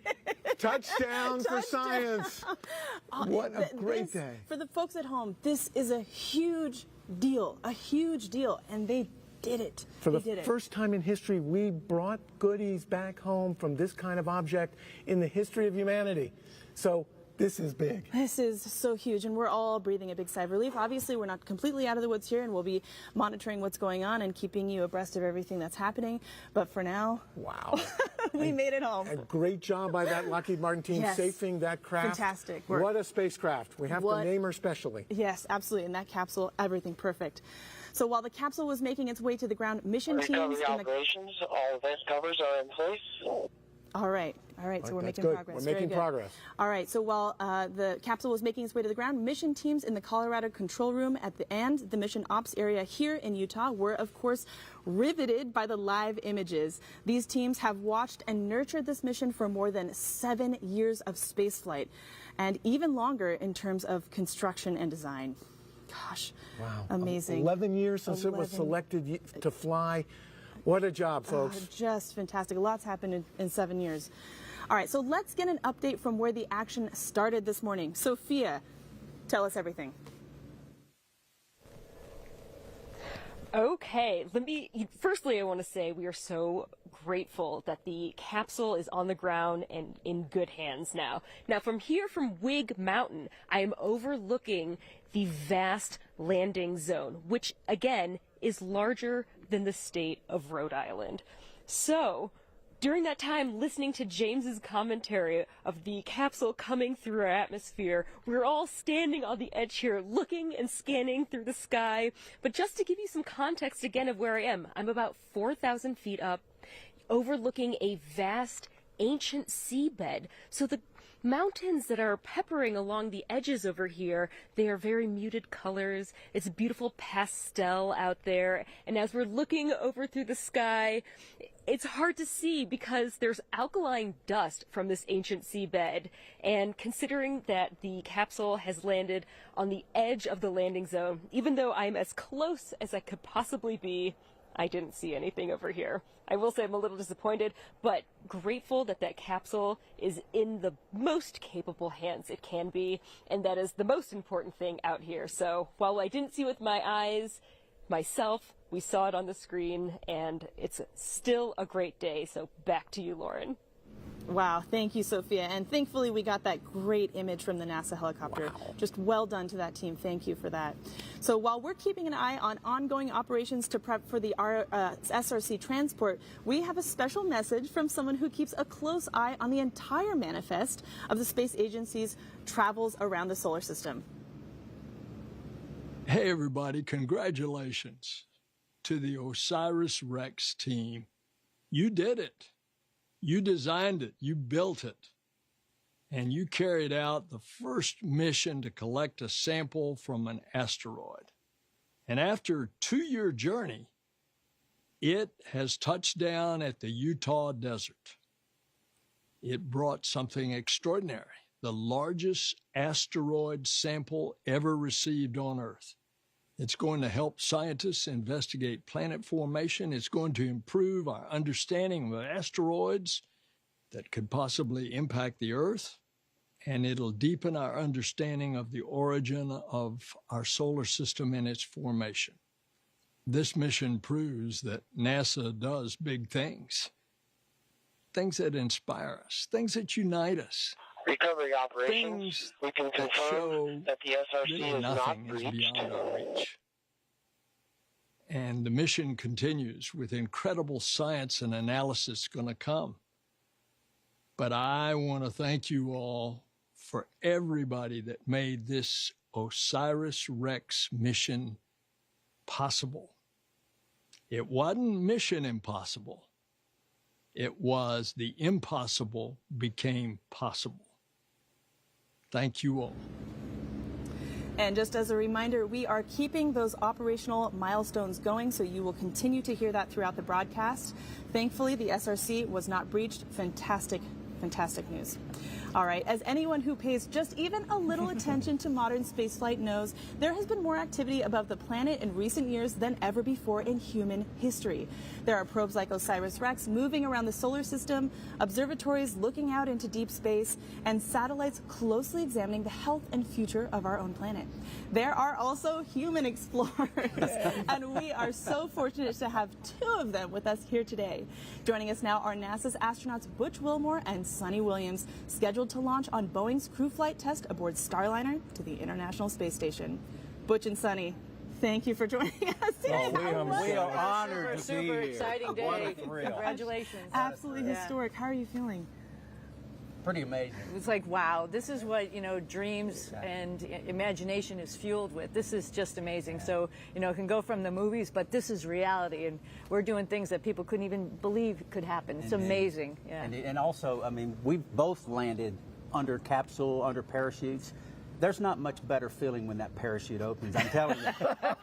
And it was maybe not equal, but pretty close to exciting and intense, and that parachute opened, it was thrilling. Absolutely thrilling. Yep. Yeah, it's fantastic. Well, that is fantastic. One of the things that I think will be really interesting is this, of course, this site is being considered as one of the candidates for the Boeing Starliner crew flight. Right, and that's actually why we're here. It just worked out in our timing for our training and as we're working on Starliner, that we could come and actually view one of our prime landing sites, which is here at Dugway. And so that's actually what brought us to the area, so we could be here and sharing the experience with you today. And we see this has gone so well, we are ready to land. Recovery operations. That's the place that our flight The recovery team is performing their safety. This is a beautiful place. It's a beautiful day this morning. No wind. I think the capsule just came right down under the chute, and hopefully we'll have a nice soft ride just like this capsule too. Absolutely. And we just got a call out that the recovery team is performing their safety operations. Everything nominal. So you guys will be coming back, and maybe someday with samples yourself, brought back by humans. Indeed. What do you think about that? Again, we're in that era of going beyond low Earth orbit now with humans, headed back to Moon, and potentially one day to Mars with the Artemis program. And it is a thrilling time, as you mentioned earlier. So much taking place within the solar system, the near solar system now, and it's fascinating. Great time to be in human space. Awesome. I think I'd be a little bit nervous to go to an asteroid, so, Wise woman. I'm super glad the spacecraft did it, and we'll set the pace and show us how to do it. But I think Absolutely. maybe you'll practice a little bit more before we go, because it's Good a idea. it's a dangerous sounds good. environment Right. learning about it. So much Sonny and Butch, thank you so much for joining us Oh, we today. appreciate Hopefully it. you'll stick around for more of the show. Yeah, All I'm right, big here. congratulations, Thank you, guys. guys. Everybody out Thank there. you Really so appreciate much. it. Thanks, guys. Good luck with your flight. If you've just joined us, this is special live coverage of NASA's OSIRIS-REx asteroid sample return mission. You might be thinking, this doesn't look like a typical NASA facility. And it's not. In fact, it's because of the extraordinary capabilities that we find here that we find ourselves in the Utah desert in the first place. We're coming to you live from Army's Dugway Proving Ground. We've got a video postcard to share that will give you a better sense of the glorious desert environment all around us. Take a look.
Wow.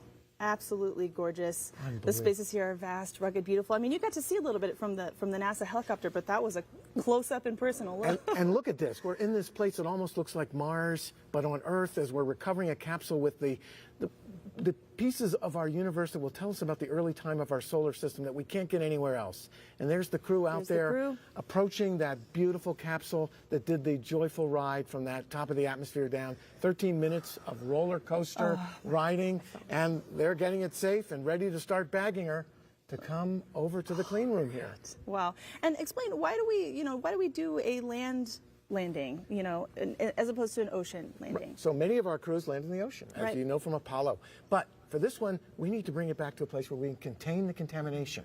By landing in the desert here, we can keep the Earth's ocean, all those absolutely wonderful waters out. This is the best place to bring home this kind of capsule. And look at her. She landed perfectly. Looks like a top sitting there. Absolutely gorgeous. Well, this isn't the first time that NASA has visited Dugway, and it certainly won't be the last. Take a look. When bringing a sample of the cosmos back to Earth, it's important to find a good landing zone that won't compromise the sample. That's why NASA partnered with the Army's Dugway Proving Ground. Its vast open space makes it ideal for the task. But OSIRIS-REx is neither the first nor the last mission to land here. In 2004, the Genesis mission landed here at Dugway, delivering our first ever samples of solar wind. In 2006, NASA landed at Dugway again, this time with a mission called Stardust, which gathered samples of interstellar dust. Both of these missions helped fuel our understanding of the universe and wouldn't have been possible without a safe landing zone, just like OSIRIS-REx. After today, NASA and Dugway are looking towards the future, to the Mars sample return mission that will once again be bringing a unique sample of our universe right here to Dugway Proving Ground. The U.S. Army and Air Force have been excellent hosts to us for months as we've been preparing for today's landing. That's one of many reasons I'm so pleased to welcome Colonel James Harwell, Army Commander here at Dugway Proving Ground. Recovery operations. Nominal SRC recovery operations have begun. Getting an update. Okay. All right, nominal SRC recovery operations have begun. Okay. Pretty darn good. All right. Okay, so today could not have gone any better. How did it, I mean, in large part due to our amazing partners here with the military, how did it look from your end? Oh, it looked amazing. So when you talk about partnerships, this isn't just a Dugway Proving Ground effort. Though you're sitting here on Dugway Proving Ground, the capsule actually landed on the Air Force's Utah Test and Training Range, and so it's going to be brought here to Dugway before it goes to the clean room. So this is a larger effort than just the Army's Dugway Proving Ground and NASA. And it looks like it might have landed Right. So I got a note just before this from the commander of the Utah Test and Training Range that it did land on Uter. And so there was a little bit of rivalry there. We were hoping, but it looks like it was on Uter. Right on the boundary, though. Yeah. So close. So we have a big collaboration at NASA with members from the Army and Navy, from the military services that have given us the opportunity to go to these great places in space ourselves as people. And can you tell us a little bit about the training and other fantastic things you do prepares these people to be crew for flight into space? Yeah, so if you look at it, the Army is the greatest leadership lab in the world, the types of problems that we have to solve on a day-to-day basis. And we have some of the best workforce that is available. So here at Dugway Proving Ground, we do chemical and biological defense testing. We're part of the Army's Test and Evaluation Command. And so anytime a piece of equipment is going to go into a service member's hands, it's tested by one of our amazing members of our workforce. But we also do training here. And so it gives a chance for folks to come and do things in a realistic environment. And that really allows them to hone those problem-solving skills. So that's why the crews are so good who come from the Army and the Navy and the Air Force. Yeah, we'd like to point out it was an Army astronaut this week who went over who set the record. Oh, well, Yeah, there you go. There you go. Well, we couldn't let you go without wishing you a very happy birthday today. Happy birthday. Today Thank is your you. birthday, and you got a piece of the solar system. How about that? I don't think I could have gotten a better present from NASA. And this is the rarest stuff we've ever had on Earth. It is, and I mean, when we're talking about the origins of life, and that's one of the I have the coolest job in the world. A couple months ago, I was here, and out on the Utah Test and Training Range, we got to go out to an archaeological site and see 12,000-year-old footprints. And now we're going to get to see the material from the origins of the solar system. I think we've set the bar pretty high, and so my kids think I'm cool today. I don't know what we're going to do to top this. Well, we think you're pretty cool, yes. too. Yes, sir. And thank you so much for joining us. We've really loved having you. Thank you so much. We have a saying at NASA that the only way to reach the stars is if we all go together. The OSIRIS-REx team represents pros at the top of their game, but future explorers are just now finding inspiration in today's events. Here at the Dugway Proving Ground, students attending public school can literally say that a sample of an asteroid landed in their backyard. We visited the school to hear their thoughts about the mission and how their teachers hope it might influence their dreams of future exploration.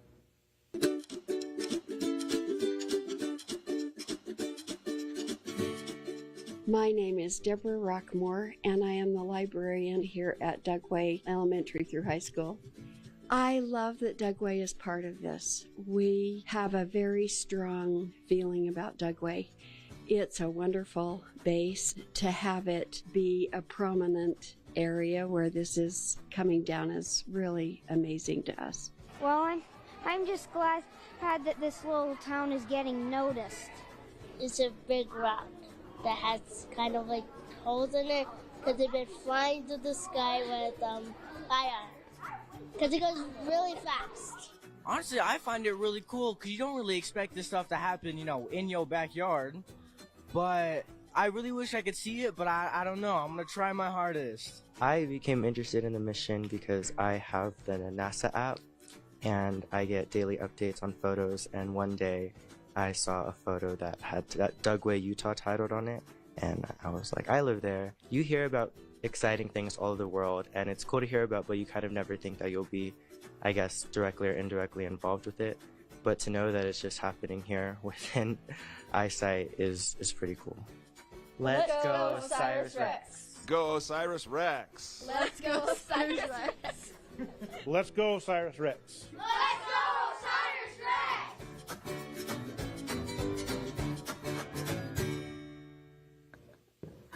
All right, let's go OSIRIS-REx. I love that energy. I do too. All right, Jim, you know, you're a planetary geologist. How did you get into this? I mean, these kids are just at the beginning of thinking about what their career might be. I mean, how did you do this? I think all kids are intrinsically curious at birth. My mother said I was interested in space at birth. Don't know how she knew. But in any event, I think we all are, and we follow different pathways. If you see things as beautiful as we have here in Dugway, here in Utah, you'll be inspired by the rocks and the things in space, like these special samples we've brought back, which are unique being from Bennu, but not unique in the kinds of materials we have here on Earth, thanks to other asteroid returns. These are the biggest we've ever done, and so we're excited. But I think curiosity is in all of us, and so That's really what it's all about. And these kids are ready to pick up on this energy. Yeah, we need that future generation. All right, let's get an update from James. James, go ahead. Yeah, Lauren, so the mission operations team has confirmed that we are able to begin those recovery operations. You've been seeing on your screen in the bottom corner for the past couple minutes, team members beginning to head out and put flags of areas of interest where we'll want to sample for our sample curation team. And also just a note on our parachute deployment, the parachute was set to deploy based on capsule deceleration, and we actually reached that threshold earlier than predicted, and the parachute deployed appropriately. So everything was right there, working perfectly fine. We got that SRC, as you can see, successfully on the ground. It is perfectly resting on the desert terrain, and you see 3 of our team members around that capsule beginning to place flags to begin to collect samples. The team members here you see on screen are Scott Sanford, Dante Loretto, the principal investigator at the right of your screen there, and Francis McCubbin. These are key curation team members who will help us actually get a lot of these samples of the region there, environmental samples, collected and ready to be passed along to our team at the Johnson Space Center for curation efforts there. This is, again, a very key part of the mission. We want to make sure that there is no contamination of that sample return capsule from any possible atmospheric or environmental conditions out at that landing zone, that landing site. And so we're going to continue these operations and actually begin to scoop up some of the samples. And this will work like a well-oiled machine you'll see in a few moments. Dante, who was just on your screen a few moments ago, is wearing an armband, much like a football quarterback, if you will. He'll actually be kind of reading off the play calls as they go out and go step by step to actually scoop into the terrain about an inch down into the surface of the desert, scooping out a little bit of the rock and dust that's there, placing it into a bag, photographing the whole process along the way, making note of exactly where they collected that sample from. All this information will then be passed along to our sample curation team at the Johnson Space Center as they begin to actually open up that sample canister and see exactly what we got within. This has been a long journey. It's been an incredible morning to witness this live. Just such a stunning feat of engineering to get that capsule back here to Earth with samples of the asteroid Bennu. This is why we do science, right? To get these kinds of samples, every piece of dust and grain inside that sample return capsule is a PhD thesis waiting to be written. It's a new discovery waiting for us about the origins of the solar system and our place in it. And the vast majority of that sample, more than 70% of that sample, is actually going to be stowed away for future analysis. We did the same exact thing with the Apollo missions when we brought back rocks from the moon. A large quantity of those rocks and dust from the moon our astronauts brought back were stowed away for future generations with the expectation that our technology would continue to improve and improve and improve, and then we'd be able to ask questions that we couldn't even begin to fathom. And now the same thing we'll be doing with the OSIRIS-REx samples that we brought back from the asteroid Bennu. A lot of these will be opened up 50 years from now with scientists who are yet to be born asking questions we can't even begin to imagine.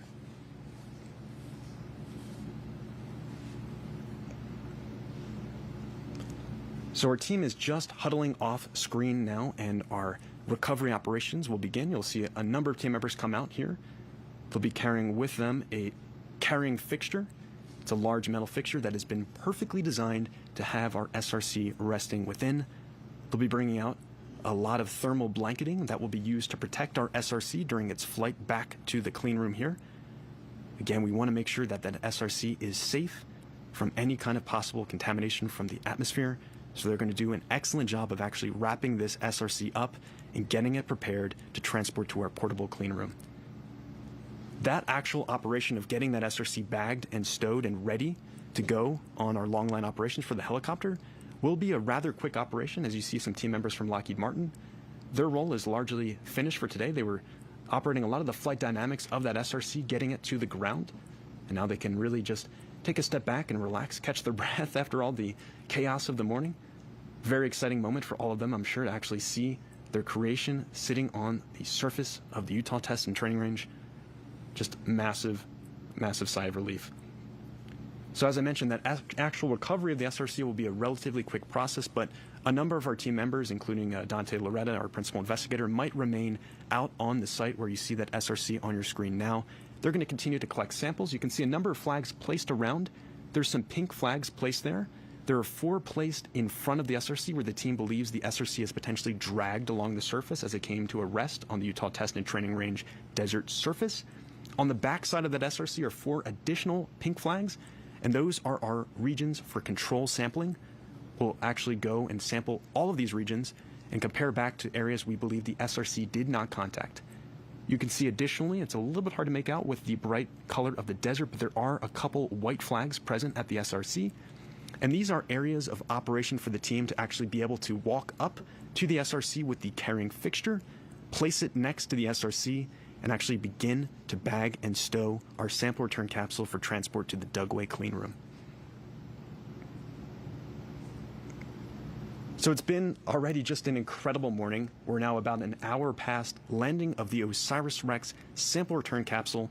Just a few years ago, our spacecraft, our intrepid robotic explorer, was 200 million miles away from us on the other side of the solar system. It successfully captured a sample of the asteroid Bennu, stowed it away, and transported it on the long 1.2 billion mile journey to us here on Earth.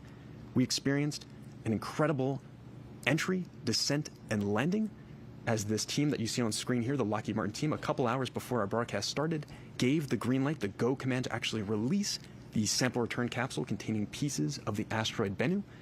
It then floated on its own through the vacuum of space for about 4 hours before coming in contact with the atmosphere over the San Francisco, California Bay Area, traveling at just over 27,000 miles per hour and heating up to over 5,000 degrees Fahrenheit as it encountered the incredible drag forces our Earth's atmosphere presents. We then slowed down under our drogue parachute initially, which kept us stable during our descent down to the Utah Test and Training Range.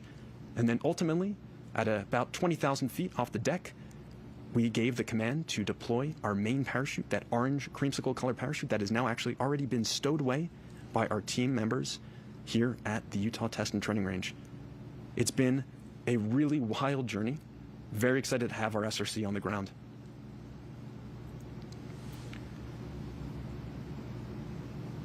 And you see a view of our mission operations team observing our recovery team that is already out on the landing zone, taking samples, beginning to actually prepare the thermal blanketing, the protective layers for our SRC, and you can see we're documenting this whole process along the way. And so these operations will continue for the next couple minutes, or as long as it takes to safely store that SRC and prepare it for long line operations to get it to the clean room here. We'll continue to take samples, and I will continue to monitor the situation as we proceed here. But for now, back to you, Lauren and Jim. Thanks, James. And just a reminder to those watching, we are in an extremely remote location. And so if our signal is breaking up, it's because we're out in the middle of nowhere. So we're doing a great job, all things considered. One other thing that I wanted to address really quickly is that parachute ended up deploying really quickly, did it not, Jim? It did. It deployed high, and this is a smart spacecraft. That sample return capsule detected the acceleration rate, and it decided that it was important to get that parachute out to slow her down so we could make this beautiful, safe landing. And that's the way this magical autonomous spaceflight works these days. We adjust to the dynamics of the environment. Again, hats off to the engineers that built those systems in so we could be home safe doing what you can see on your screen now. With a beautiful landing. All right, Jim, let's actually take some social media questions now. Let's get our first one. All right, at CCSV wants to know, will the sample be quarantined like moon rocks are? Well, in this case, based on a classification of what we call the planetary protection, these samples will not be quarantined in that way. The first moon rocks came back, they were quarantined for a week, out on the carrier and all that kind of good stuff, came back to Houston again very carefully. In this case, we understand the asteroid, the environment, we measured it with OSIRIS-REx, other asteroid samples from our colleagues in Japan, and so we don't have to quarantine them the same way. We do have to protect them, though, from contamination, and there's all kinds of systems in place by our team to allow us to understand the level of contamination. So what we study in science is the pristine asteroid. That was a great question. Excellent question. Excellent question. Recovery operations. SRC is bagged and secured in the handling fixture. All right, you just heard that the SRC has been bagged, and we are well on our way to getting that to our clean room here at Dugway. Wow, fantastic news. Missions like OSIRIS-REx transform scientific pursuits into engineering challenges. Smart, curious people pursue answers with creative verve and perseverance. This year, Hollywood also had a story about a crowd of people situated around the touchdown point of an asteroid. And, well, we couldn't help ourselves. We asked the cast of Asteroid City to say a few words.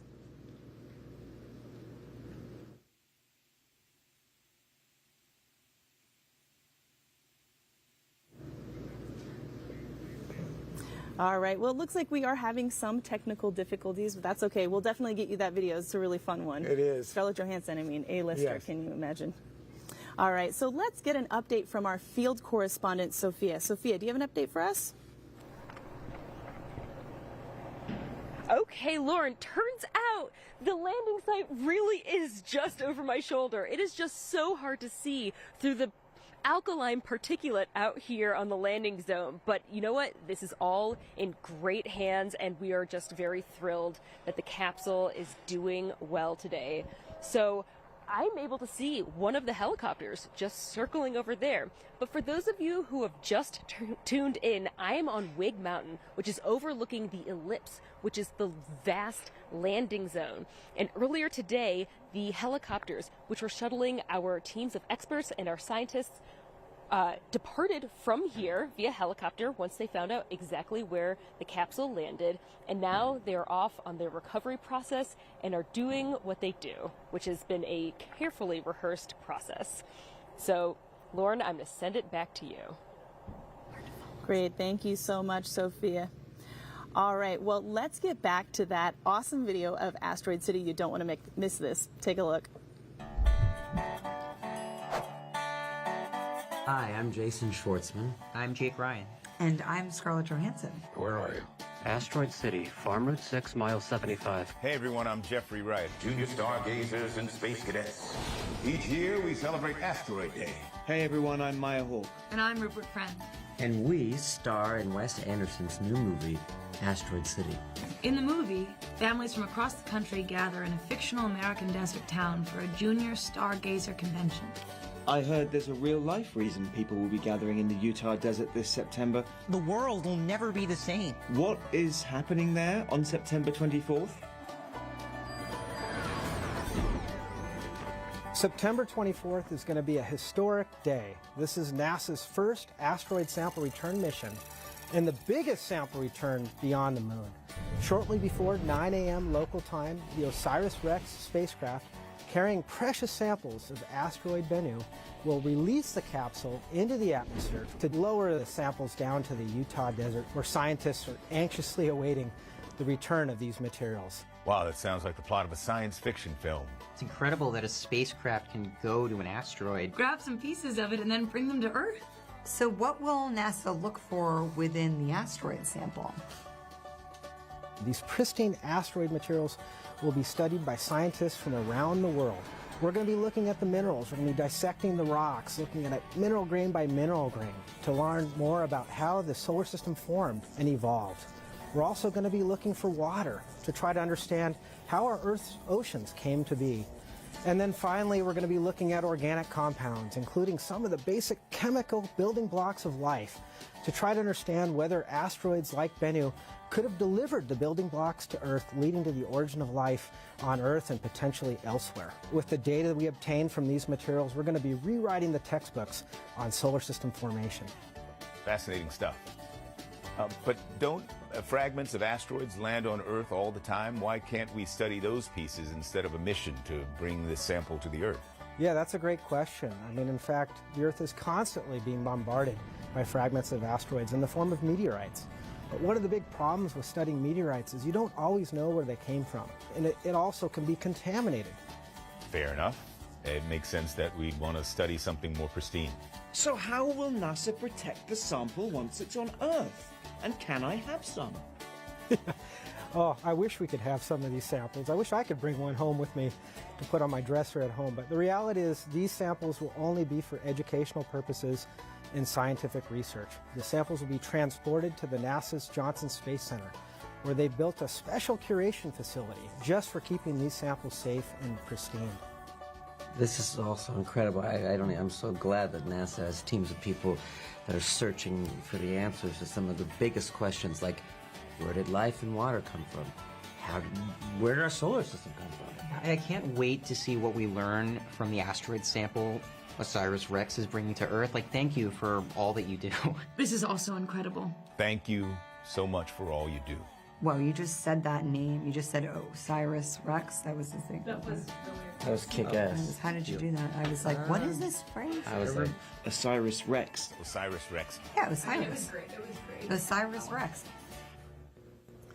Wow, talk about that mega wattage star power. Whoa, Scarlet, Oh wow. my gosh. It takes a huge, talented team with profoundly diverse skills to design and execute something as audacious as OSIRIS-REx. It takes years of planning and perseverance to see it through from that initial notepad doodle to a moment when the world tunes in to celebrate a huge success. It also takes leadership, and I'm pleased to say that we are now joined by the director of NASA Goddard Space Flight Center, Dr. Mackenzie Lystrup. Welcome. Yeah, thank you so much. I'm delighted to be here and very happy about the results coming out today. It is a great day indeed, and congratulations. This is a huge day for Goddard. It must go without saying that you are very proud. Absolutely. This team is amazing. They've been through so much for so long. Goddard Space Flight Center, the special thing about NASA's Science Center, Goddard, is that we have scientists and engineers working side by side, and so that doodle on a napkin can turn into something like OSIRIS-REx.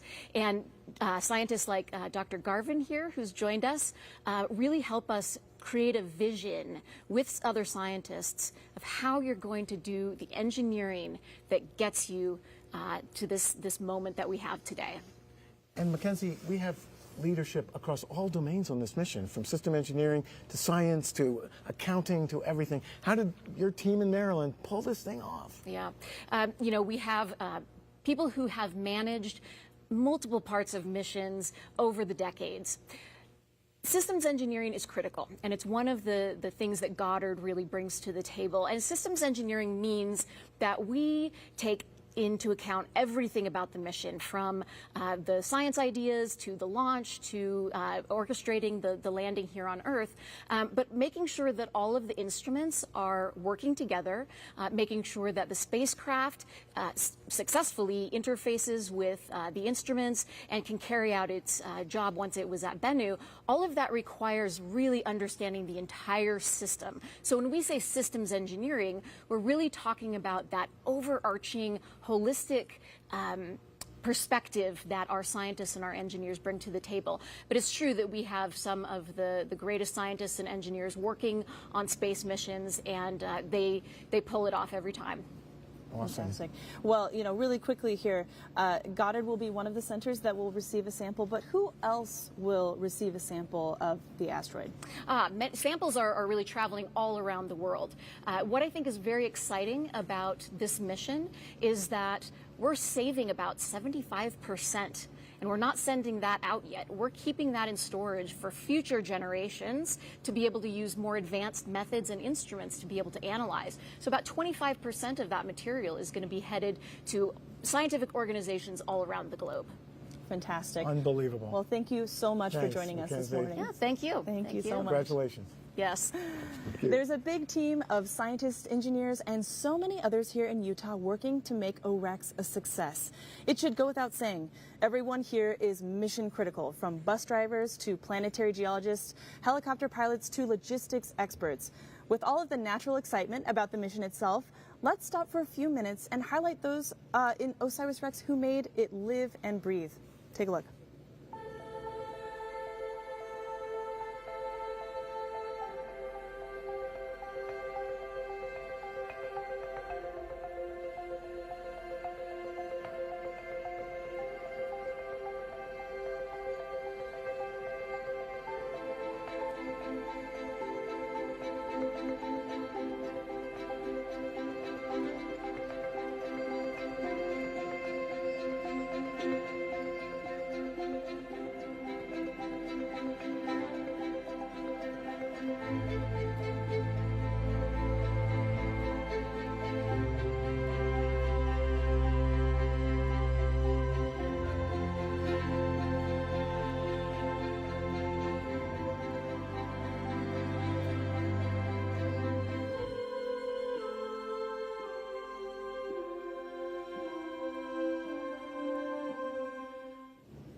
Boy, it's really hard not to get a little emotional when you see all those faces.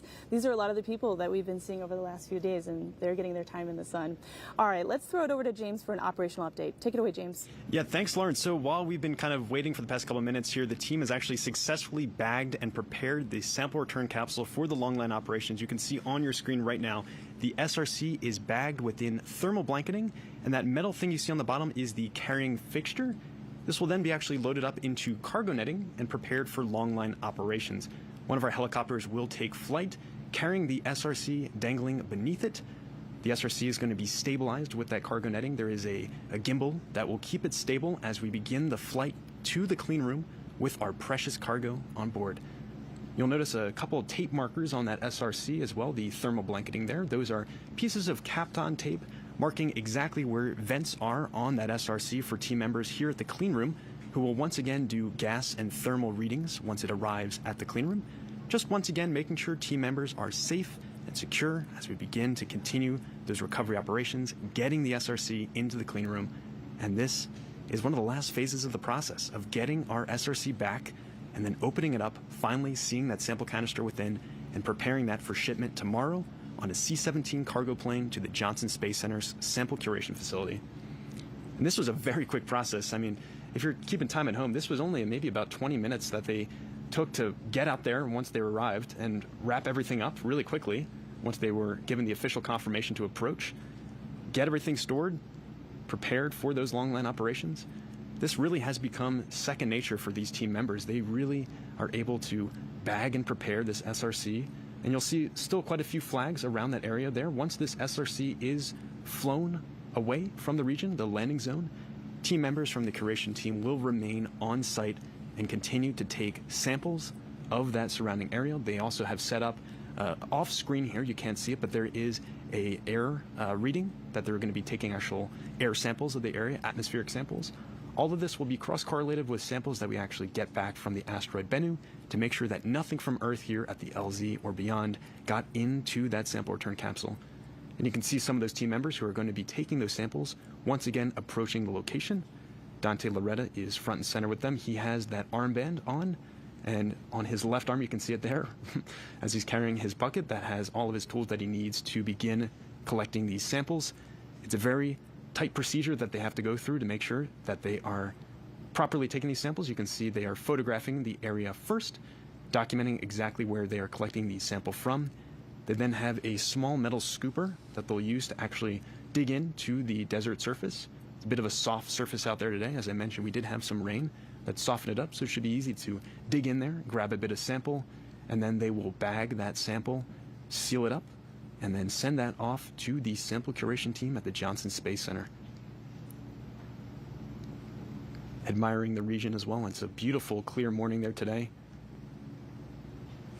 We've been rehearsing in a variety of different conditions, including in the middle of the summer where temperatures were over 100 degrees Fahrenheit, much cooler conditions. You can see our team members wearing their UV shirts today. A much chillier morning for them as they are doing these recovery operations.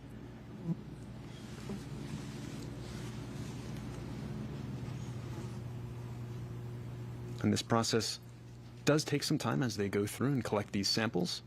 They want to make sure that they are accurately documenting exactly what's present at this landing zone for the team members who are at the sample curation facility of the Johnson Space Center. We're getting a great aerial view from our NASA helicopter. They've been doing a phenomenal job all morning tracking the action for us, and we don't give them enough credit. We've been training, obviously, all of the science and recovery operations. The recovery team is moving the SRC to Helicopter 1 and preparing for long-line operations. And there we have it. We are going to be moving towards those long-line operations, the rest of the team members approaching that SRC that has been successfully bagged and prepared to be loaded into the helicopter's long line. This will be the last time the SRC takes flight. We had a wild flight this morning. You can see two team members lifting that SRC up. It's about 120 pounds total once you have the SRC and the carrying fixture there together. They're going to be walking this over, preparing it for cargo netting, and getting that attached to the long line for helicopter operations. And as I mentioned, this is the last time the SRC is going to be taking flight. It had a harrowing journey this morning coming through the Earth's atmosphere at over 27,000 miles per hour. It is now being carried carefully by a couple team members here. So quite a deceleration from that initial entry, and really just a wonderful final journey for our sample before it is opened up at the clean room and prepared to be shipped to the curation facility at Johnson. And as I mentioned, this view is coming from one of our NASA helicopters. Just like the science and engineering teams have been preparing for this key moment, our NASA helicopter pilots have also been preparing to cover today's events. They're typically down at Kennedy Space Center in Florida, capturing launch coverage from Cape Canaveral. But this past couple months, they've been out here with us at the Utah Test and Training Range, preparing to document today's events, getting incredible footage for us all along the way. You can see those team members have a bit of a hike to carry it to where it is safe operationally.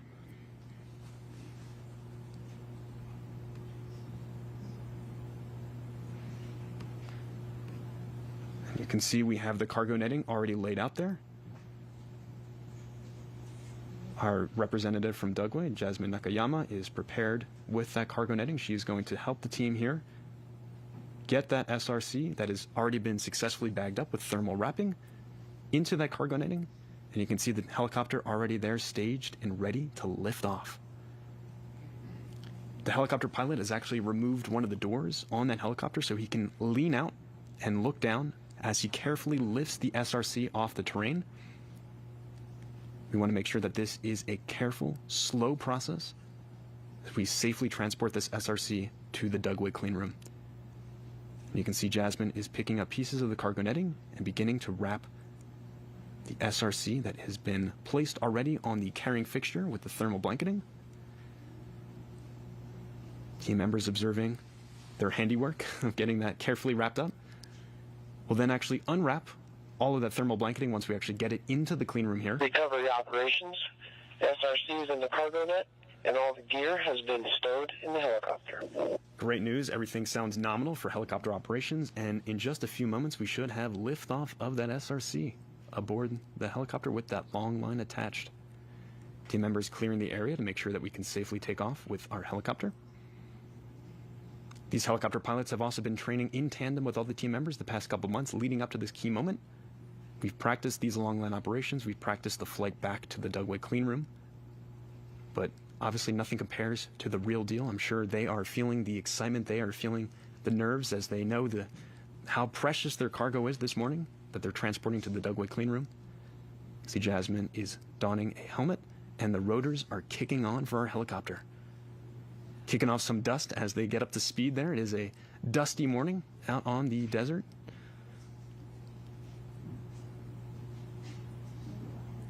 And this will be, once again, a very slow, deliberate operation. We want to make sure that sample return capsule is safe as we are lifting it off. The piece that Jasmine is holding in her hand right now is that gimbal stabilizer for the cargo netting. That will ensure that the SRC is not wildly spinning as we get to altitude with our helicopter. These helicopters can get upwards of over 100 miles an hour speed, but we're going to go nowhere close to that today. We're going to be taking this at a slow pace, making sure that SRC can get back safely and securely to our Dugway clean room. You can see one of our NASA photographers, Keegan Barber, taking some great pictures. I'm sure those will be phenomenal views of the operations that are going on just across the way from us at the Utah Test and Training Range. As soon as these rotors get up to speed, our helicopter will get off the ground. The terrain is a little bit soft today. Team members were out here yesterday testing out the grounds and had practiced actually landing with some of the helicopters. Those skids on the helicopters got about an inch into the wet terrain. It's presumably dried a lot more today. It's the sunny, clear skies have probably helped us out a bit, so this should be an easy liftoff for this helicopter to get into the air and help transport that SRC to the clean room. Off-screen, team members are presumably continuing to collect samples of the surrounding area, both environmental, soil samples, atmospheric samples. We'll be continuing to do those operations even as we bring this SRC to our clean room. Just a great view here from our NASA helicopter. And in just a few moments, we should have a stunning view of our SRC lifting off the ground. No part of this SRC comes in contact with the helicopter. As I said, it's been safely stored in that thermal blanketing. There's multiple layers of that blanketing, as well as a tarp being placed over it. Now, it is also in that cargo netting, thanks to our Dugway representative, Jasmine Nakayama. She's then attached this whole contraption to a long line that will dangle about 100 feet below the helicopter.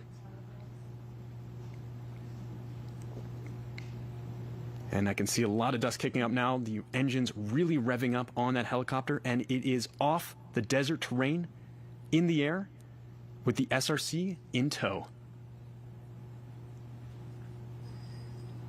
Recovery operations. Helicopter 1 is cleared to depart the recovery site with the SRC. And we have clearance to depart the recovery site. This is a key moment of those recovery operations. We're already getting that SRC out of the landing zone and on its way to the Dugway clean room. In just a few moments, that SRC with the long line attached will be lifting off its landing zone. Jasmine assisting with that final part of the lift, and it is now airborne. As I mentioned, a much more relaxing flight for our SRC on its last leg of its journey. We are officially departing that landing zone. Recovery operations will continue out at the Dugway clean room. I see team members waving goodbye.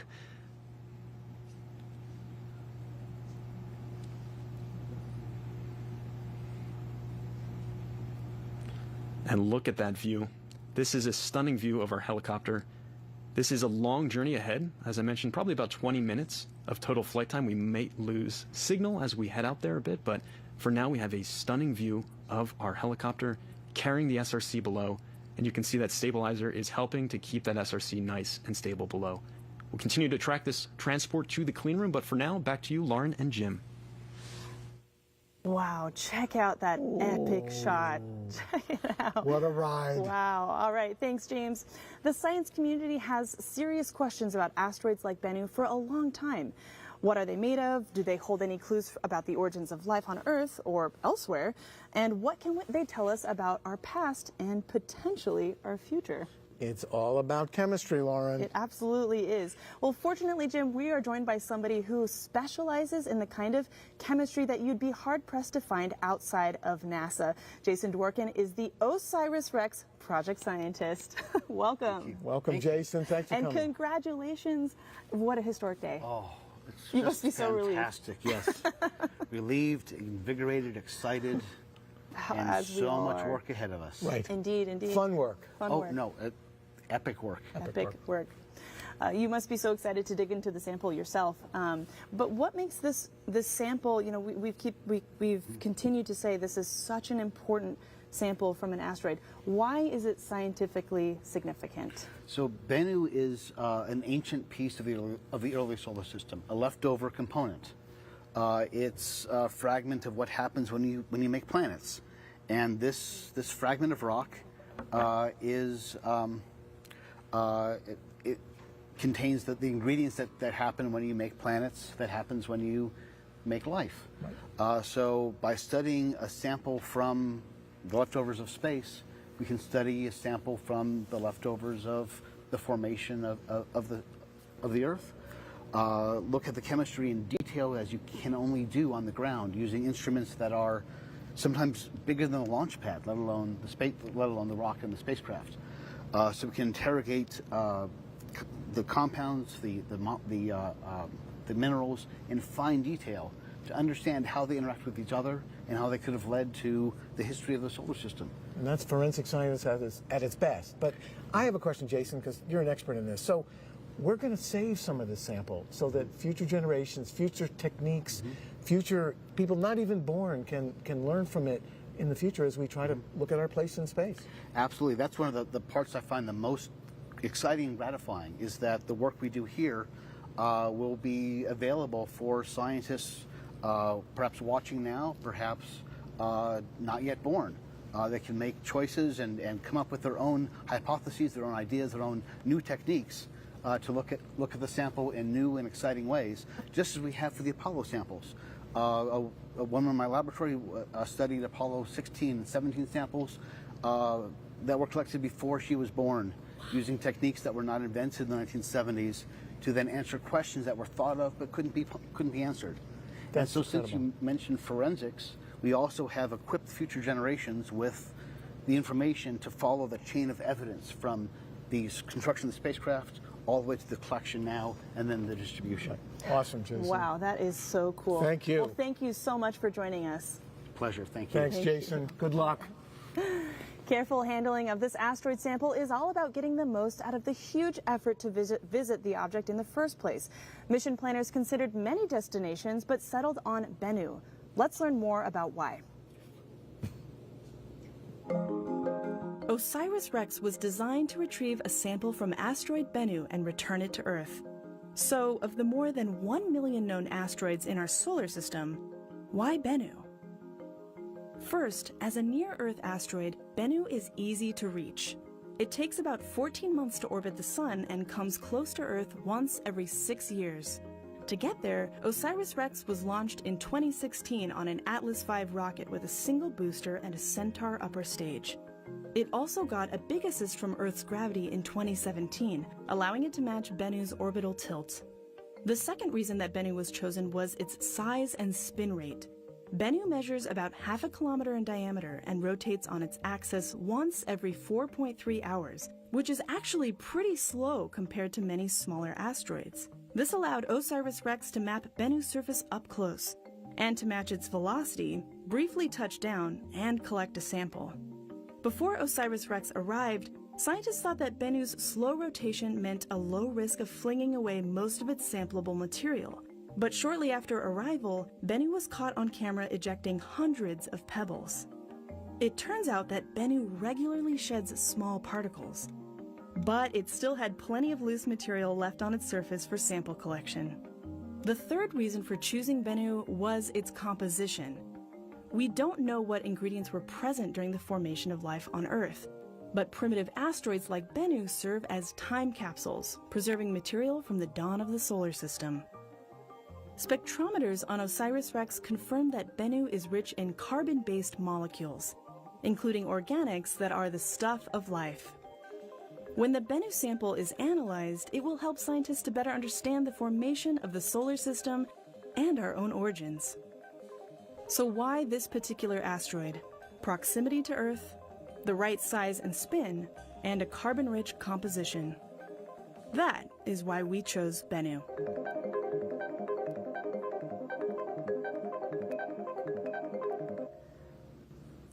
As you can see in the bottom of your screen, that SRC is continuing its transit to the clean room. Awesome. All right, so turning our attention back to the rocks in the Bach, I have to ask Jim, how did they get it in here? What is this? So this is the TAGSAM sampler head. It's about 1 foot long. It looks like an old Chevy carburetor, but inside is something much more precious. Inside, maybe 250 or more grams of that primitive material from the asteroid. And it has all the gear on it, including samplers on the bottom, little pads to grab sample, as well as the stuff inside that contains the bigger pebbles and all the dust. It even has witness plates that we use to do that contamination control that Jason was talking about. This is the box. Mm-hmm. This is the big deal right here. And you know, the material went into this box. We've actually got some of what's called simulant here, and this is obviously not the actual sample from Bennu, but it is a good approximation. Is that right, Jim? That's right. And so what we discovered on this amazing mission was the material properties and the microgravity of asteroid Bennu didn't behave like we totally expected. They behave like a almost cohesionless fluid. And so while I pour this here and they fall pretty naturally, and this is about the amount of stuff we expect to find inside this sampler head, they flowed more like water on Earth than we expected there on the asteroid. This is new physics. We didn't know that was going to happen. And these rubble pile asteroids are teaching us something at every step. In fact, some of these bits, which are simulants here, may behave more like little balls of styrofoam than the kind of rocks we have here. So we're going to learn new stuff by just doing basic characterization of the goodies inside this sampler head.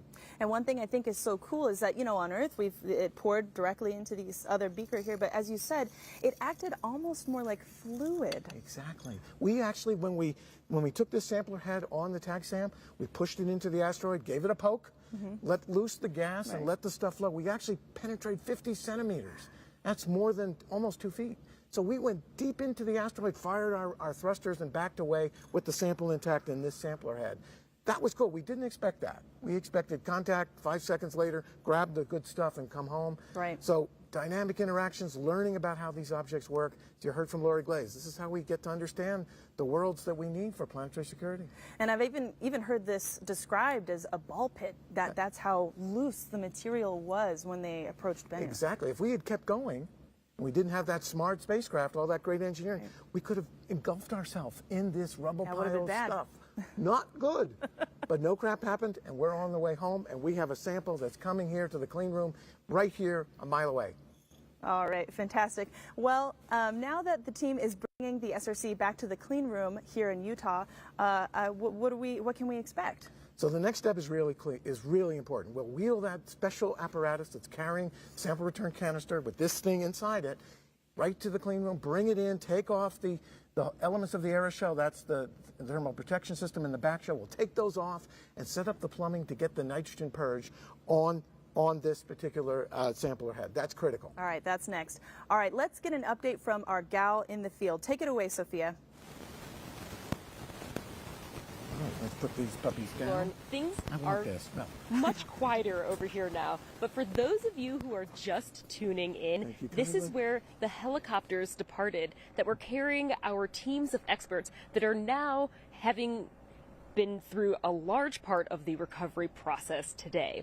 But really, that's all I have for your updates here from Wig Mountain, overlooking that vast landing zone.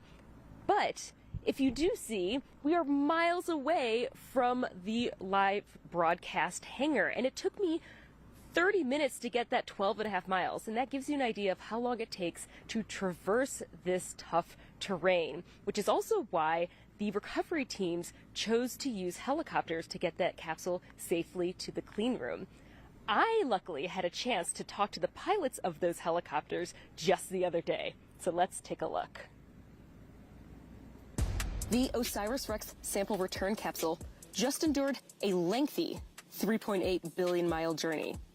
But the adventure doesn't end once it touches down.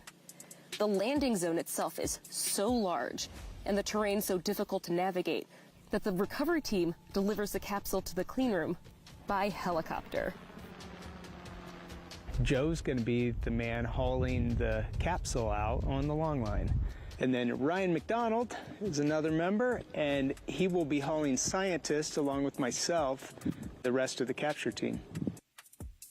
So Ben, can you tell me about the actual procedure of taking the capsule on the long line? It's a 100-foot long synthetic line. It's got an electrical cord with it. That will hook on the belly of the helicopter. There you go, point it out. Right here. Yep, that's the hook that the line will go on. The pilot will lower this hook down to pick up the capsule.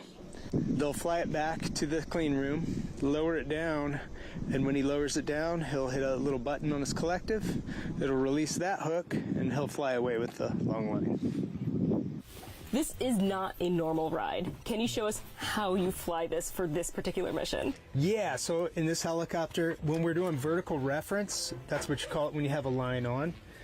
Now to see the end of the line, I'll be leaning out like this. It's an awkward position, and kind of lean out and look back because my hook's going to be right down in the middle of the helicopter. It will be this button. This button here is the remote hook, and that will keep the line on the belly, but it'll open that little green remote hook when you push it forward. The experience of these pilots is all a part of preserving this pristine sample of ancient solar system material. And we all cannot wait to see what chemical compounds the capsule holds. We're now joined by Robert Lightfoot from Lockheed Martin Space, representing the team that built and flew the OSIRIS-REx spacecraft for NASA. Robert, welcome. Well, thanks for having me. What a great day. Pretty exciting. Hey, Robert, thank you. Pretty exciting. So this spacecraft has many firsts and some unique tech as well. Can you tell us more about some of the new technologies that were integrated into OSIRIS-REx? Yeah, you know, there's three that come to mind for me. The first is obviously the touch and go sample collector, where we had to come up with what we called the pogo stick. How we're going to hit the asteroid and collect the sample. So that was the first thing. The other thing, we had a natural feature terrain activity that we did that was really associated with, it was kind of a backup for guidance and navigation. but we ended up needing it because when we got to the asteroid, you remember there were very large boulders we didn't expect to see that we had to fly through. And then finally, probably the most unsung part was our digital twin. We created a digital twin for the spacecraft, which, if you remember, this was right in the middle of COVID. Right. And so being able to do the sample and use the digital twin to do all the practicing before we took the sample was probably those are the three things that come to mind for me. And Robert, you mentioned the tag SAM, that critical pogo stick, and we heard that it all began with a red cup and some conversations with napkins and things. Can you tell us about that? That's exactly what happened. It was somebody doing it was a solo cup and some kind of activity that we did there.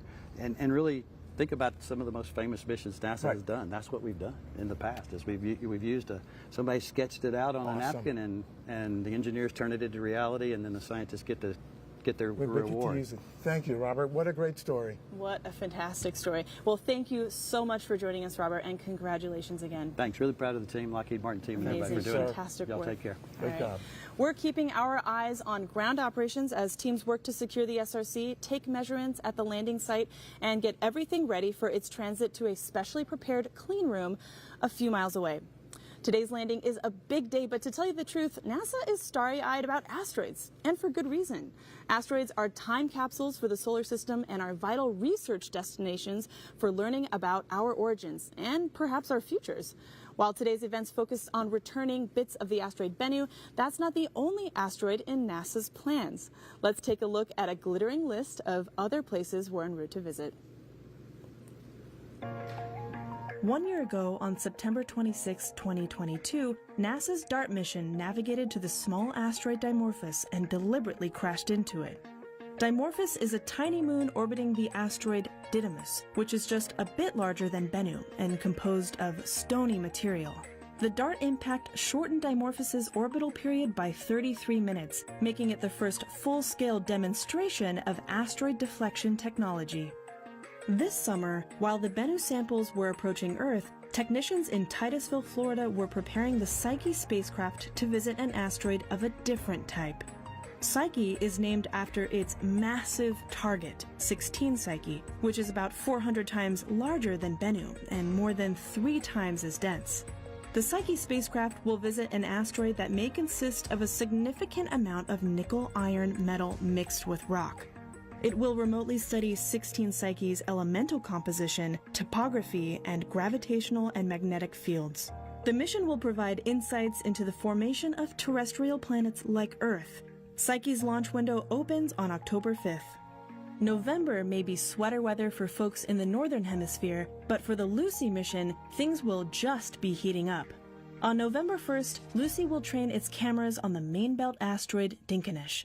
It will take pictures while rapidly flying by and test its ability to track asteroids during high-speed encounters. The Dinkinesh flyby will prepare Lucy for its next encounter with the main belt asteroid Donald Johanson in 2025. In 2027, Lucy will begin its long trip through the Jupiter Trojans, 2 swarms of primitive asteroids trapped in Jupiter's orbit that are thought to be the fossils of planet formation. As the weather starts to cool down, hold on to your hats. It's going to be an asteroid autumn to remember. A lot of work obviously went into getting this special delivery to Earth, but our pursuit for scientific answers is just beginning. Joining us now is Danny Glavin, co-investigator on the OSIRIS-REx mission. Danny, welcome. Thank you. Great to have you, Danny. It's great to have you. We got samples. We got them. It's incredible. You know, so Danny, as somebody who looks for the building blocks of life in extraterrestrial materials, what are you expecting to find in the Bennu sample?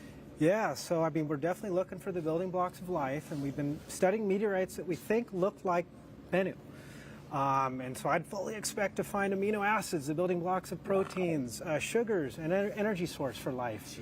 Nucleobases, right? Parts of the genetic code. So we'll see what Bennu tells us. One thing I've learned from this mission is so many surprises. Sample analysis probably won't be an exception. We're going to be surprised. So Danny, I want to talk to you about some of the new techniques you're going to use, but I'm going to introduce a guest we have. This little guest here is actually a meteorite from Mars, and you've looked at those. Yeah. This is a new one. We know it's from Mars because measurements from Viking and Curiosity tells us that. But it's, it's taking the ride from Mars here that Mother Nature gave it. So can you kind of talk about the techniques you'll use on those primitive materials that we have on the samples from Bennu versus those you use on these meteorites like from Mars? Yeah, actually, they're going to be some of the same techniques. We've studied Mars meteorites. Of course, one of the challenges with all meteorites is they get contaminated when they get around. You're looking for the building of blocks of life, and the contamination really makes it hard to tease out what formed in space.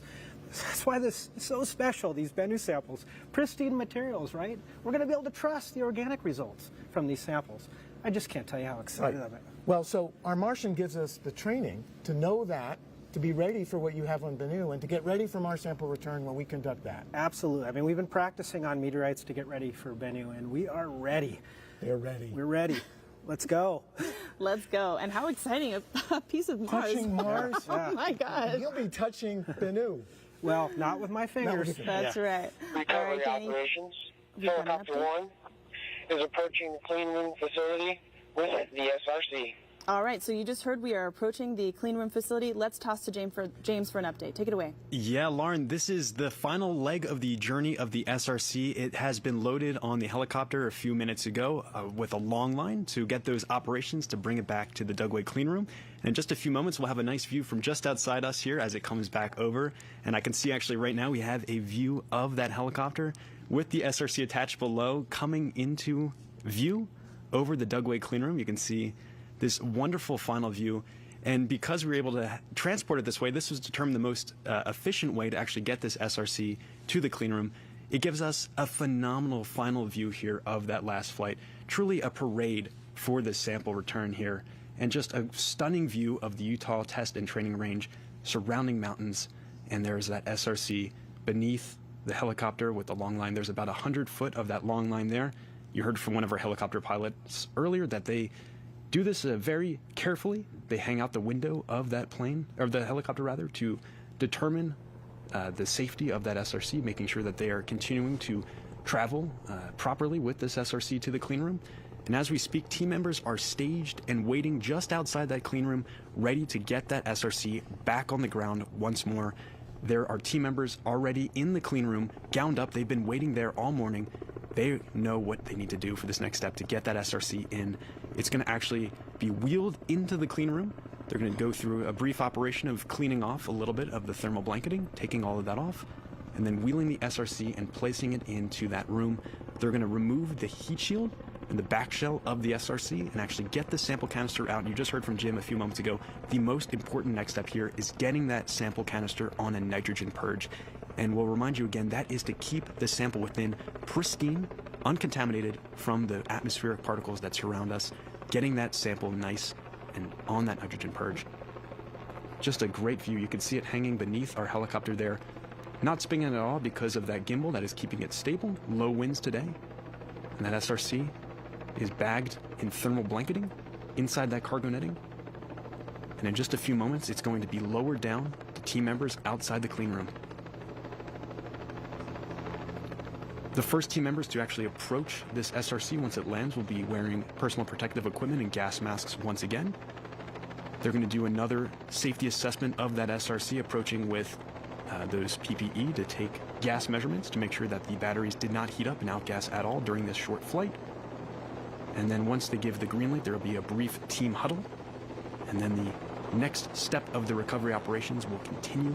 They'll get that SRC onto a small carrying cart, and you can see it being lowered down. The clean room, the top of the clean room, the building rather, is in view, and that SRC is coming down to the ground. Slowly being lowered. Everything about this has been carefully planned out, a very slow process. You can see a wonderful view of the SRC and the cargo netting. That metal piece on the bottom is the carrying fixture that helps team members actually carry this SRC. In just a few moments, the SRC will be back on the ground. Its second touchdown of the day, a much calmer one than we had earlier this morning. And you see two members approaching, grabbing that cargo netting to get the SRC on the ground, and in just a few seconds we will have a release of that long line. And there you have it. The SRC has arrived at the clean room. Claps from the audience in the background there. Very excited to have this back on the ground. And in just a few moments, team members will approach a very excited celebration. Great to have it on the ground. And this is the last step of the process for today's events, getting that SRC in the clean room. In just a few moments, you'll see team members approaching and beginning to unwrap the gift within. You can see our first team members walking up with that gas mask on. This is once again for team member safety, just to make sure that the operations are continuing nominally, that there are no possible outgassing from the batteries within. The rest of the team will wait for this initial safety assessment before making their approach. And there was some assistance for this step of the process from our team members out in the field. When they bagged the SRC. Recovery operations. The SRC has been delivered to the clean room facility and is being prepared to transfer into the clean room. So Zoe is removing the cargo netting now, and she's going to look at those X marks, those tape markers there. They're capped on tape that the team out in the field actually placed on that thermal blanketing. They let her know exactly where the air vents are, the gas vents on the SRC. So she doesn't have to unwrap the whole thing. She can just unwrap that small part and take her gas readings just to make sure that we're not outgassing anything from the batteries within. She'll take, once again, some thermal measurements just to make sure we're at safe operational temperatures. We don't anticipate any kind of additional heating on that SRC. You can see her opening up ever so slightly that thermal blanketing right at that capped on tape. Taking her readings, you can see another layer of that thermal blanketing there, and then the SRC is safely stored within. She's further unwrapping the SRC. There is additional thermal blanketing. You can see there's a couple layers. There's 2 layers of the thermal blanketing and then the tarp over top everything. She just needs to access that interior part and take her gas reading. You can see her with the instrument now taking initial thermal temperature reading. A nod of the head there. It looks like everything is nominal. And she'll take a gas reading here. You can hear the helicopters buzzing overhead here. The rest of our recovery team just shortly, a few minutes ago, landed nearby. And as we speak, on the other side of where Zoe is right now, there are team members preparing the clean room for the last leg of the recovery operations, getting that SRC inside the clean room and beginning the process of extracting that sample canister from within.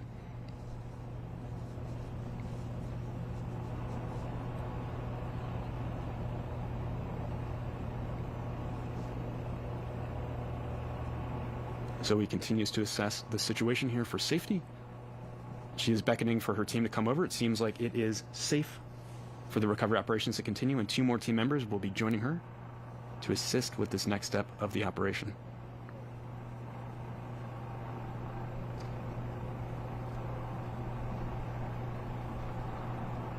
And here come a few more team members as well. Approaching now is Rich Witherspoon, who's been overseeing a lot of the operations out here at Dugway. There's been a number of rehearsals. We have a ground view now. Zoe is cleared to take off her gas mask. Big smile, very excited to get that SRC back here. It appears to be safe to continue the next step of the operations, getting that sample return capsule in the clean room. She's putting away her thermal protecting gloves. The rest of the team is there, ready to begin actually getting the SRC unwrapped and onto a small cart that will be rolled over in just a few seconds. Rich just giving the team an update on the status here. They do these team huddles just to make sure everyone's on the same page with the recovery operations. It is always simultaneous action. Everything is perfectly coordinated like a ballet dance. Especially once they get in the clean room, you'll see some of those operations. They are very well choreographed. And you can see they are bagging it up just a little bit more before they do this next step of the operation of actually lifting it up onto the cart that will then be wheeled into the clean room. Everything has really been thought out in advance, down to the actual material of the gloves the team members are to use in actually handling the sample return capsule. Nylon 6 is a polymer which is very similar to a protein, and so when nylon gets wet, hydrolyzes, it breaks up and releases a compound called epsilon aminocaproic acid that can be seen in some meteorites. So in order to distinguish between the chemistry that we see on Bennu and the chemistry that we see on nylon degradation, we need to make sure that these sorts of classes of compounds are kept away from the sample So nylon gloves are not to be used. The gloves you see the team members wearing are made out of nitrile, which is safe to be used. And you can see 2 of our team members carrying that sample return capsule over to our clean room, our camera crew following behind, documenting this whole process. And you can see that cart in the background there. This is to help the team wheel the SRC into the clean room. That big metal door there will be open for just a few moments, and the team will wait just for the dust to settle. It'll kick up a little bit of dust, so they want to wait for that to settle and be visually clean, is the way the team describes it, before they continue to wheel that SRC in further, removing the tarp covering that thermal blanketing protective layer of the SRC. And you can see on the other side of the door, the team members for the clean room team are waiting to acquire that SRC within. And one big lift, all 4 members really digging down underneath there, getting that SRC up onto that fixture, a bit of a heavy lift you can see, and we have it successfully on there. There's some padding protecting that SRC as it rests lightly. You can see the white padding underneath the SRC. In just a few moments, teams will await clearance to open those gates, open that door, and get the SRC inside the clean room, getting in on that nitrogen purge. Just a few moments later, a knock on the door, and there it is. The clean room door is opening up. Our Johnson team on the other side waiting for their precious cargo to arrive, and it is wheeled into the door. We have the SRC inside, just sitting outside the clean room. You can see at the left of your screen with the NASA meatball and the OSIRIS-REx insignia. That is our portable clean room that has been set up here at Dugway for the sole purpose of this part of the operation. This last step of the process of getting the SRC opened up, accessing the sample canister within, getting it on a nitrogen purge, and then actually tomorrow morning we'll have a C-17 cargo plane flying this precious cargo down to the Johnson Space Center. At the Johnson Space Center, they've actually built a custom clean room for the OSIRIS-REx Bennu samples. As I mentioned earlier, they're going to be joining a historic collection that also includes samples from the Apollo program that were collected at the surface of the moon, as well as samples from Stardust and Genesis, both of which actually landed here in the Utah Test and Training Range a number of years ago, and also some Antarctic meteorites.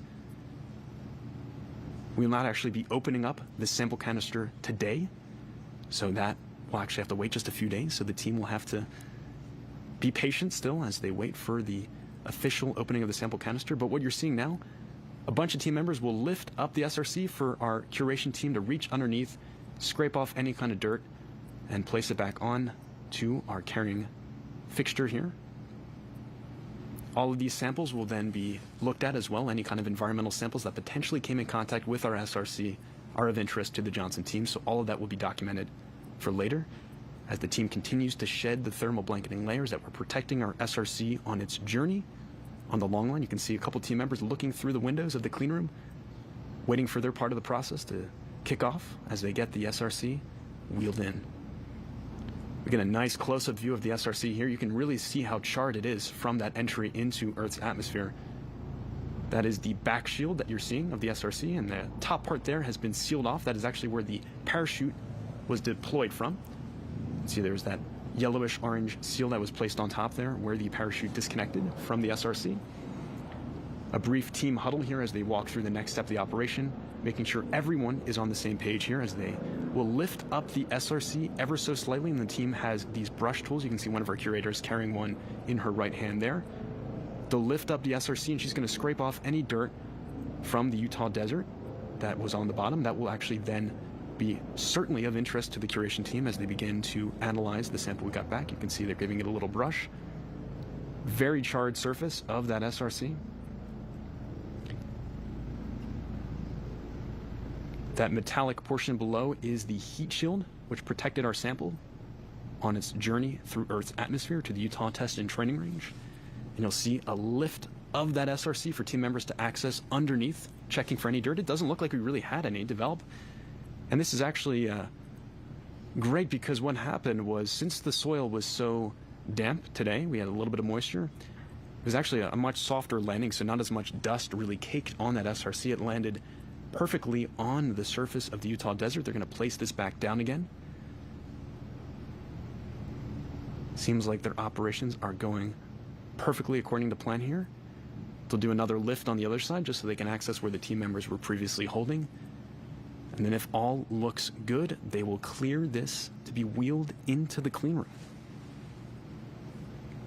And really just backing up and thinking about this entire journey from where we started this morning. Right before, maybe about 4 hours before we kicked off our broadcast, the team at Lockheed Martin gave the go to release the SRC that you see right here from the main OSIRIS-REx spacecraft. It detached from that spacecraft on its 4-hour solo journey. There's nothing we could do at that point as it entered into Earth's atmosphere, began the punishing entry, descent, and landing, which took us to the Utah Test and Training Range. Out in the field, teams worked to recover the sample, and they actually continued to take samples, environmental and air samples of the region around where we landed. We successfully bagged this sample return capsule in thermal blanketing that you see right there beneath the SRC, that plastic-looking material. We transported it successfully with our long line operations. Big thanks to our helicopter crew today for helping us get this sample return capsule to the clean room. A couple more lifts here you see, and they're going to remove that last layer of thermal blanketing, placing the SRC on its own without any layering onto our carrying fixture. You can see just how charred up those gloves look. A lot of that char from the heat shield getting off on their gloves. You can just see how dark it is, really heating up. Initially, when we hit the Earth's atmosphere, we were at over 5,000 degrees Fahrenheit. That's about half as hot as the surface of the sun. Quite warm. It's cooled off substantially, so obviously, as it's been transported throughout the day here, and is now just moments away from getting transported into our NASA clean room that you can see on the right of your screen. Team members are all gowned up, and inside that clean room there is a fixture dead center that this SRC will be placed on that will allow the team to be able to gather around and begin to open up this nesting doll protective layer, the SRC, to access our precious cargo, that sample canister within. Again, they want to make sure that everything is clear before they wheel this in. Everyone's ready to go. Everything looks good before they wheel that sample return capsule into our clean room.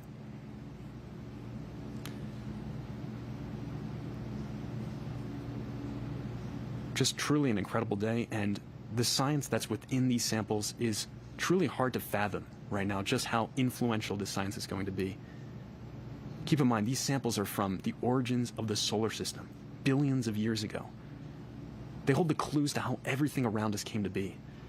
And in just a few short weeks, scientists will begin to analyze these samples and stow away even more sample for generations to come. Future scientists will be able to open these samples and continue the journey of OSIRIS-REx.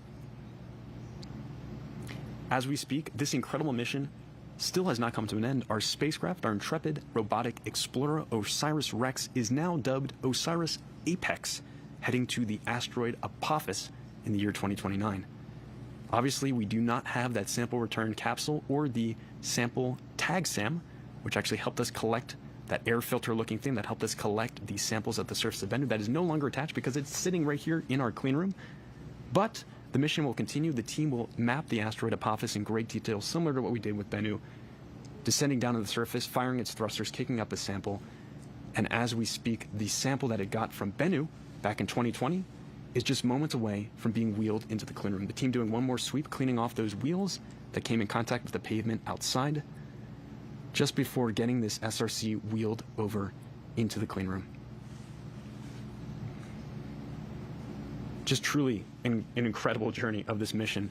3.86 billion miles total to Bennu and back with this sample. And now it's just a few feet away from our clean room. You can see on your screen too some of the gas coverings to those vent covers that were placed out in the field that prevented any kind of contaminants from getting into the SRC. And as I mentioned before, that SRC is a nesting doll of sorts, very protective, and within there's a complex network of tubing, labyrinth-like tubing, preventing any kind of contaminants from getting into the sample. But the team still wants to get that sample canister on a nitrogen purge. That will ensure that it will stay clean, pristine from any possible atmospheric contamination. It's going to stay on that nitrogen purge all the way through its trip down to Johnson Space Center, where ultimately it will be opened at their curation facility. You can see in the bottom left of your screen our team members inside the clean room, all gowned up. And right at the bottom there, that kind of goldish bronze looking fixture is where this SRC is going to be placed for the next step of the operations. This, as everything has been, is a very careful process, choreographed every step of the way. Team wants to ensure that everything is cleared before they wheel that in. We are just moments away from that wheel of the SRC into our portable clean room. You can see in the background in the pink shirt, Jason Dworkin observing. He is one of our astrobiologists from NASA Goddard. He will be looking at these samples along with hundreds of scientists from around the world, helping us better understand the origins of our solar system.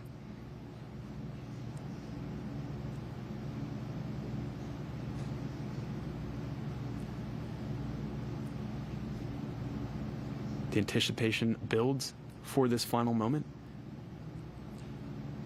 A massive sigh of relief at this part of the way because we have that SRC now not only on the ground but just inches away from our clean room. The team looking inside there just to ensure everything is good to go. Get a great shot of that NASA meatball and the OSIRIS-REx logo on the doors of the clean room.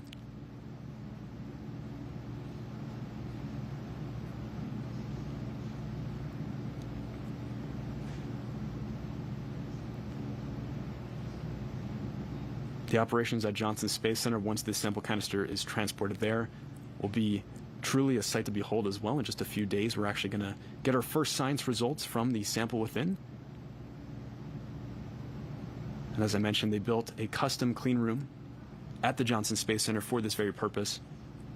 The team that you see on screen here has been rehearsing at that clean room, preparing for the big event of actually getting that sample opened up and beginning to parse it out and ship it to labs around the world, stowing a lot of it for future generations. Truly an incredible amount of science that we can't even begin to imagine is trapped within those rocks. And I personally am very excited to see exactly how much sample we got back. The original mission requirement was a mere 60 grams.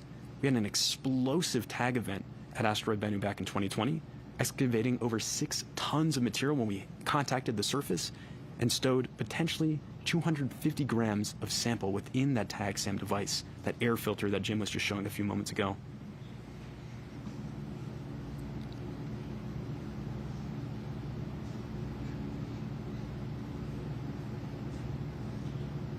There are also no radio frequency signals allowed inside the building that you see here too.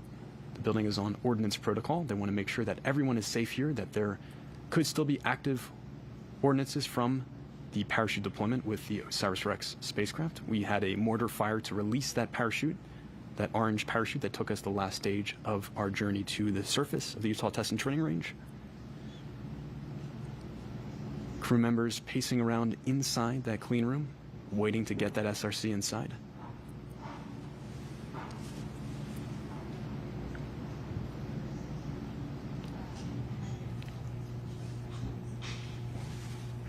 And so when they actually open up the SRC, removing that back shell, the sample canister, they will attach a couple tripod-looking legs to it, these small legs that will allow them to flip it over onto a table nearby. You can see that metal table in the back of the clean room. And at that point, they're going to put it on a nitrogen purge. You can see they're moving that fixture a little bit closer to the door because they're just going to lift that SRC off of the carrying fixture and place it onto the clean room's fixture. It's a quick little transfer, very quick opening of the doors. In just a second here, you can see our team members moving that a little bit closer. The doors are now open.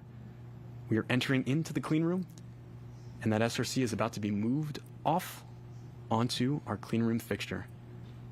Our clean room team members carrying that SRC in, and these doors will be slammed shut just as soon as we can get that SRC fixture out, and there we go.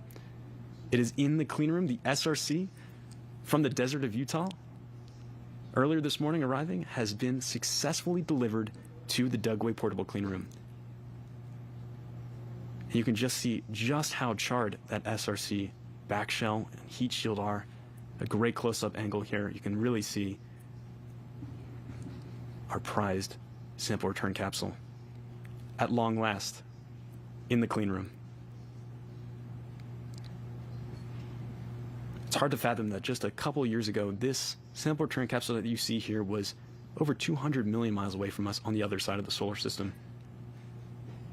The OSIRIS-REx spacecraft worked to quickly stow the sample it got from the asteroid Bennu at sample site Nightingale, into this sample return capsule. We slammed that lid shut and prepared it for the long journey back. It took 1.2 billion miles to get from the asteroid Bennu after sample collection to Earth's atmosphere.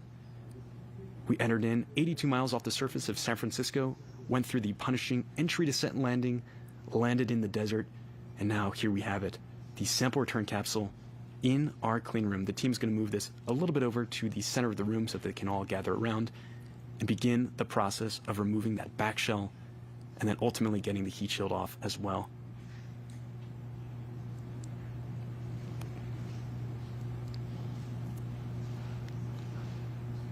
So what's going to come up next here is that back shell that you see there. The team will remove that, get the sample canister that is within. It's a complex network of tubing to get to that sample canister, and this is also, like I mentioned, a nesting doll of sorts protecting our sample within. They're going to get that sample canister out. They're going to get it on a nitrogen purge. That is our safe point. That is what we're looking to get to today. As soon as we're there, operations for the day will effectively be completed.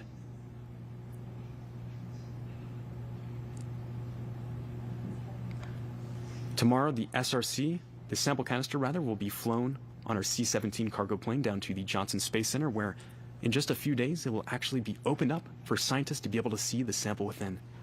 It's been incredible covering the moments of today, the journey of our SRC from Bennu to the desert of Utah to our clean room. And for now, back to you, Lauren and Jim. James, your coverage has been impeccable. We could not have done it without you. Go, James. So to be clear, the newly redesigned Apex mission will not be touching down on its destination asteroid Apophis. The big reason for that, of course, is that the vehicle's single-use sample collection device just arrived here on Earth, containing samples of asteroid Bennu. After more than hundreds of millions of miles in space, that sample will now travel a few hundred more miles to a specially prepared home where experts intend not only to study it, but also preserve it for future generations. That facility is the purview of our next guest. Eileen Stansberry is the chief of the Astromaterials Research and Exploration Division at the Johnson Space Center. Welcome, Eileen. Welcome, Eileen. Welcome. Thank you. How about that? Did you check out that all of that cool movement between the clean room and everyone preparing it? Absolutely. It's so exciting. Anytime you get samples back, and being here today to receive the Bennu samples is a highlight. The team has been extraordinary. The work that all the variety of participants, team members, teammates that work on this mission have been extraordinary. From the flight teams, the mission development teams, operations, science, curation, all working together to bring these samples home to us. And it may seem as if it takes a lot of time getting into the clean room and processing in the clean room, but a lot of that is because of preserving the contamination, the scientific integrity, minimizing the contamination on the samples. Clean room protocol is always slow and methodical to allow any dust or particles that gets generated or any of the debris from the back shell to settle before you do the next step. So all of these steps are very carefully choreographed to ensure the scientific integrity and maintain the pristine nature of these samples.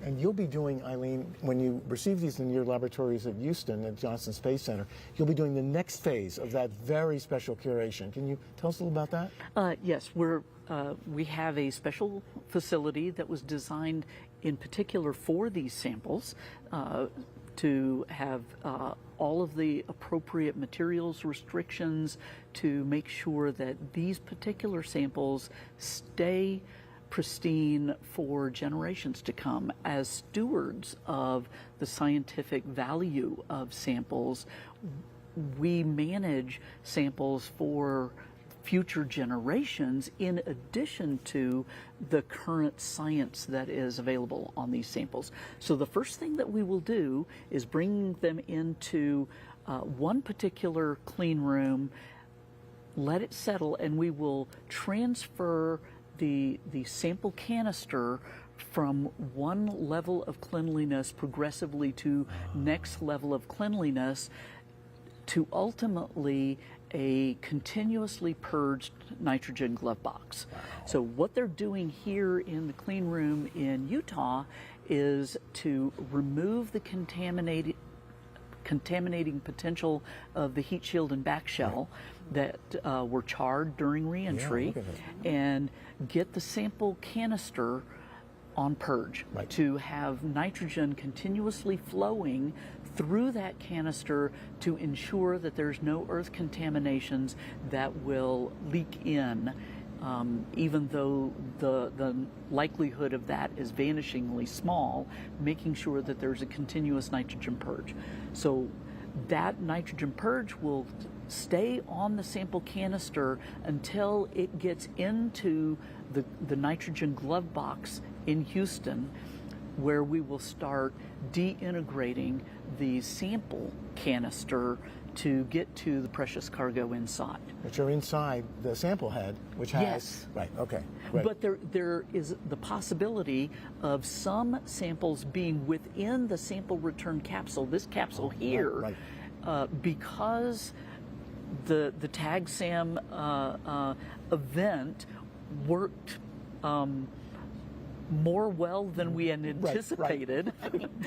There could be some sample of Bennu within the sample capsule. Wow. And so we will make sure that that sample also gets identified and safed to maintain its integrity here, so that it also retains its value. Wow. Amazing. What an opportunity. We may have more goodies than we thought. Yeah, we thought. Jeez, Eileen. Well, Good Eileen, job. thank you so much for joining us today. We've loved having you. Right, really, Eileen, congratulations. Way to go. Thank you, and we're so excited.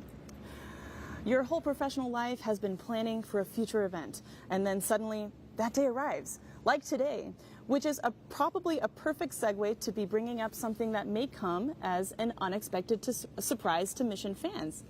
Today may be the conclusion of flight operations for OSIRIS-REx, but the mission is not exactly finished.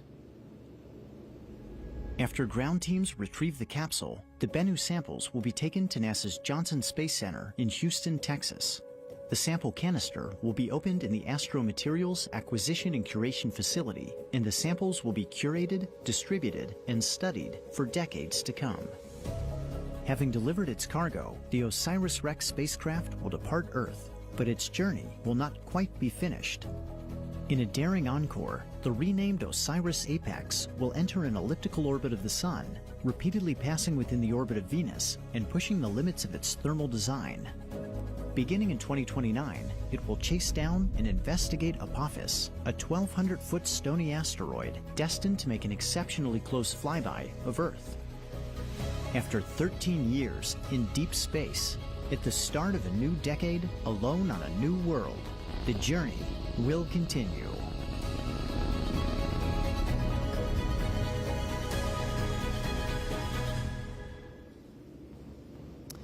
Jim, OSIRIS-REx collected its samples and is bringing them back to Earth for analysis, like we've all watched today.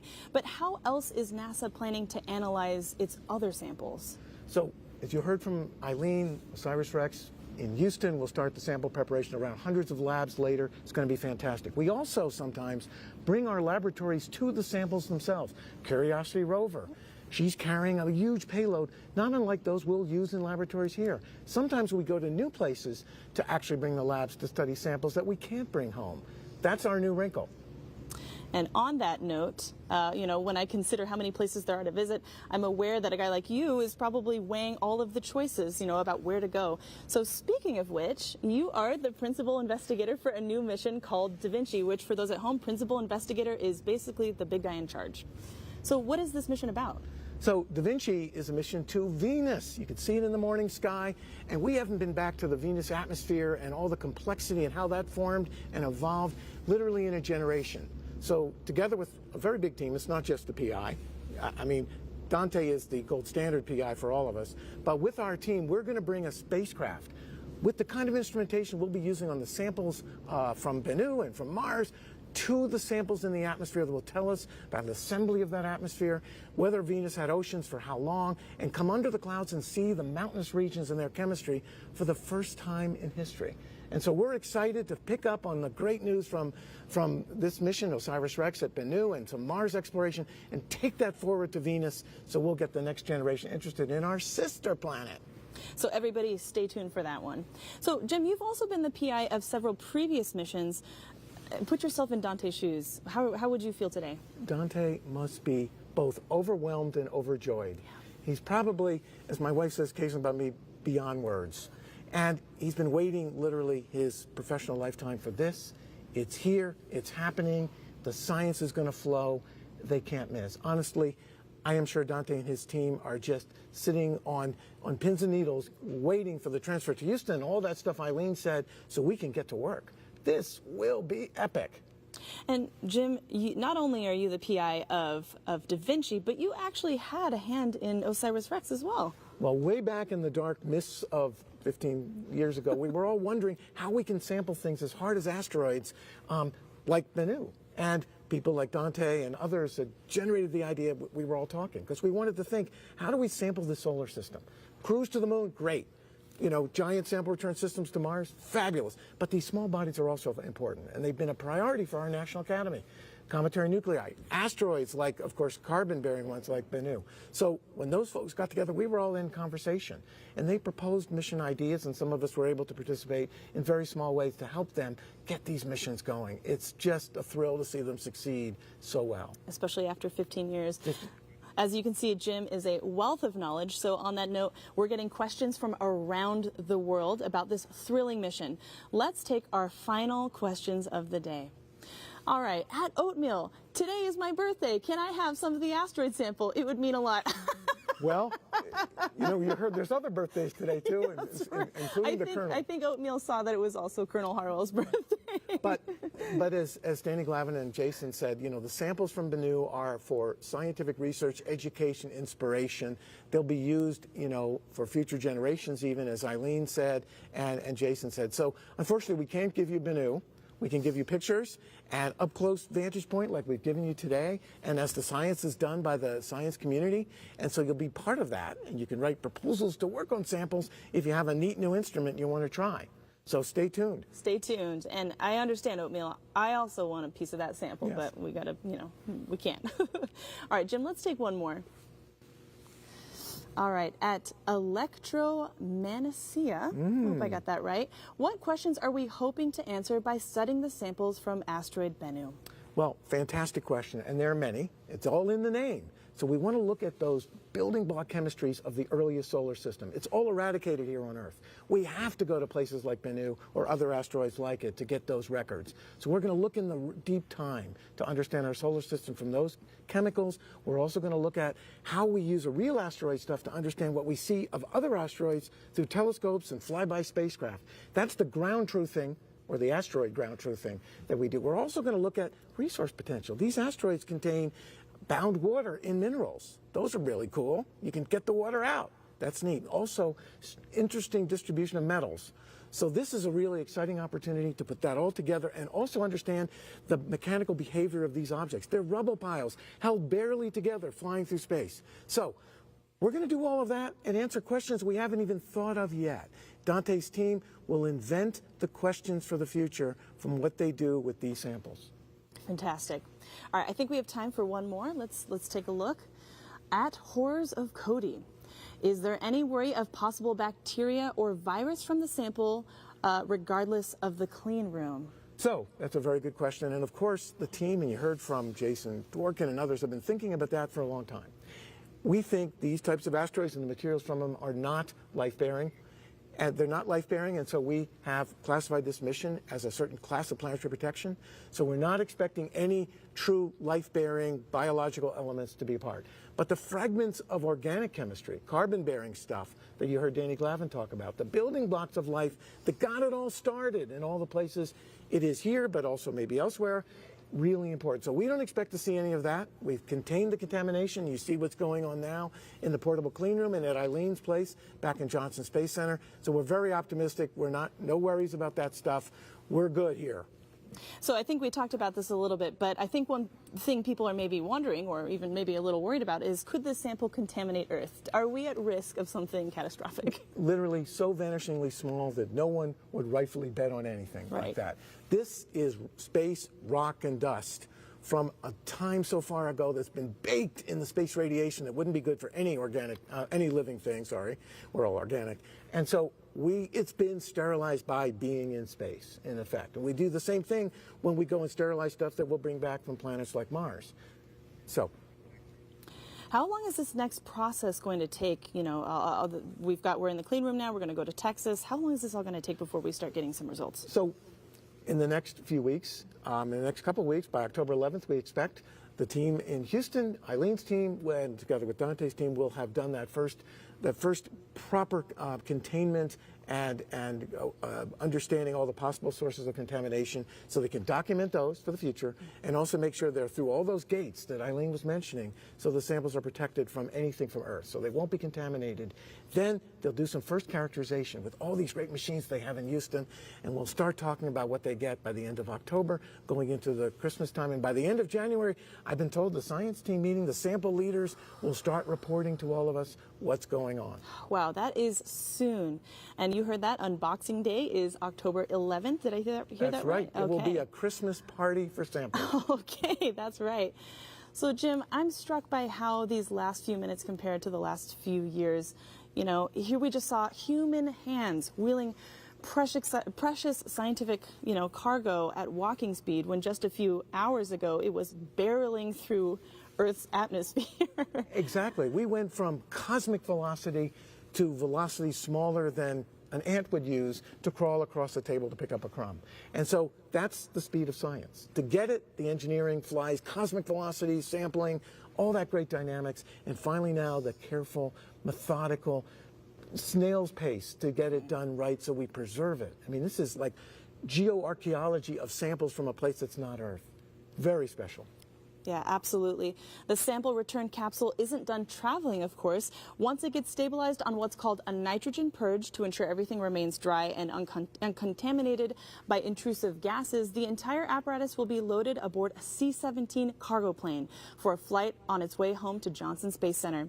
Once it arrives, scientists are ready to start working on vital research on this extraordinary sample of the asteroid Bennu. But that airplane ride and the research plans waiting for it on the other side starts tomorrow. For now, the OSIRIS-REx sample return capsule has completed its solo journey of nearly 4 billion miles, landing in the Utah desert, and is now in the expert care of our on-site sample curation team. But we're not out of the woods yet. We did mention this nitrogen purge. That's right. So we have to carefully contain this so we can do that work and literally, really transform knowledge for all time. This is the thing that we dream of, and Dante and his team, 10 years ago, were thinking of that. Transformational knowledge that will change how we think of ourselves. And we couldn't let you go before we share something fun. So we just delivered a sample of the asteroid Bennu back to Earth, but the UPS can also deliver fun stamps of the actual asteroid Bennu sample return. Let me turn that over so you can see it on this side. How fun is that? So we have brought an asteroid first-class delivery from OSIRIS-REx to Earth, and our Postal Service here in the United States is issuing stamps to build on that inspiration so they can deliver our packages for us. How exciting. I know, everybody needs to get some of these. These are really cute. Yeah, I want one. I would like one too. As we're wrapping coverage here at the Utah Test and Training Range, let me remind you that this is not the end of the story. Next up is our post-landing news conference scheduled for 3 p.m. Mountain Time, 5 p.m. Eastern Time on NASA TV, presented live right here on nasa.gov and other streaming sites. You can also find mission updates on X at NASA and on the web at nasa.gov. That's all the time we have for today. Jim, it has been a pleasure sharing the stage with you. We did it. Way to go. Thank you, Lauren, for having me. And a huge thank you to all of our guests for joining us today, and a warm thanks to all of you out there for watching us. Here are some highlights from today's exciting landing. Special coverage of America's first asteroid sample return mission, OSIRIS-REx, as it arrives back to Earth after more than 7 years traveling in deep space. We see. PDL milestone, we have confirmed parachute deployment. Wow, and after an exhilarating streak across Earth's atmosphere, we have parachute deployment. You can see just a sigh of relief from the team. I can hear some applause here. Disconnecting from the back shell, we'll then actually unwrap all of that thermal blanketing once we actually get it into the clean room here. Recovery operations, SRC is in the cargo net, and all the gear has been stowed in the helicopter.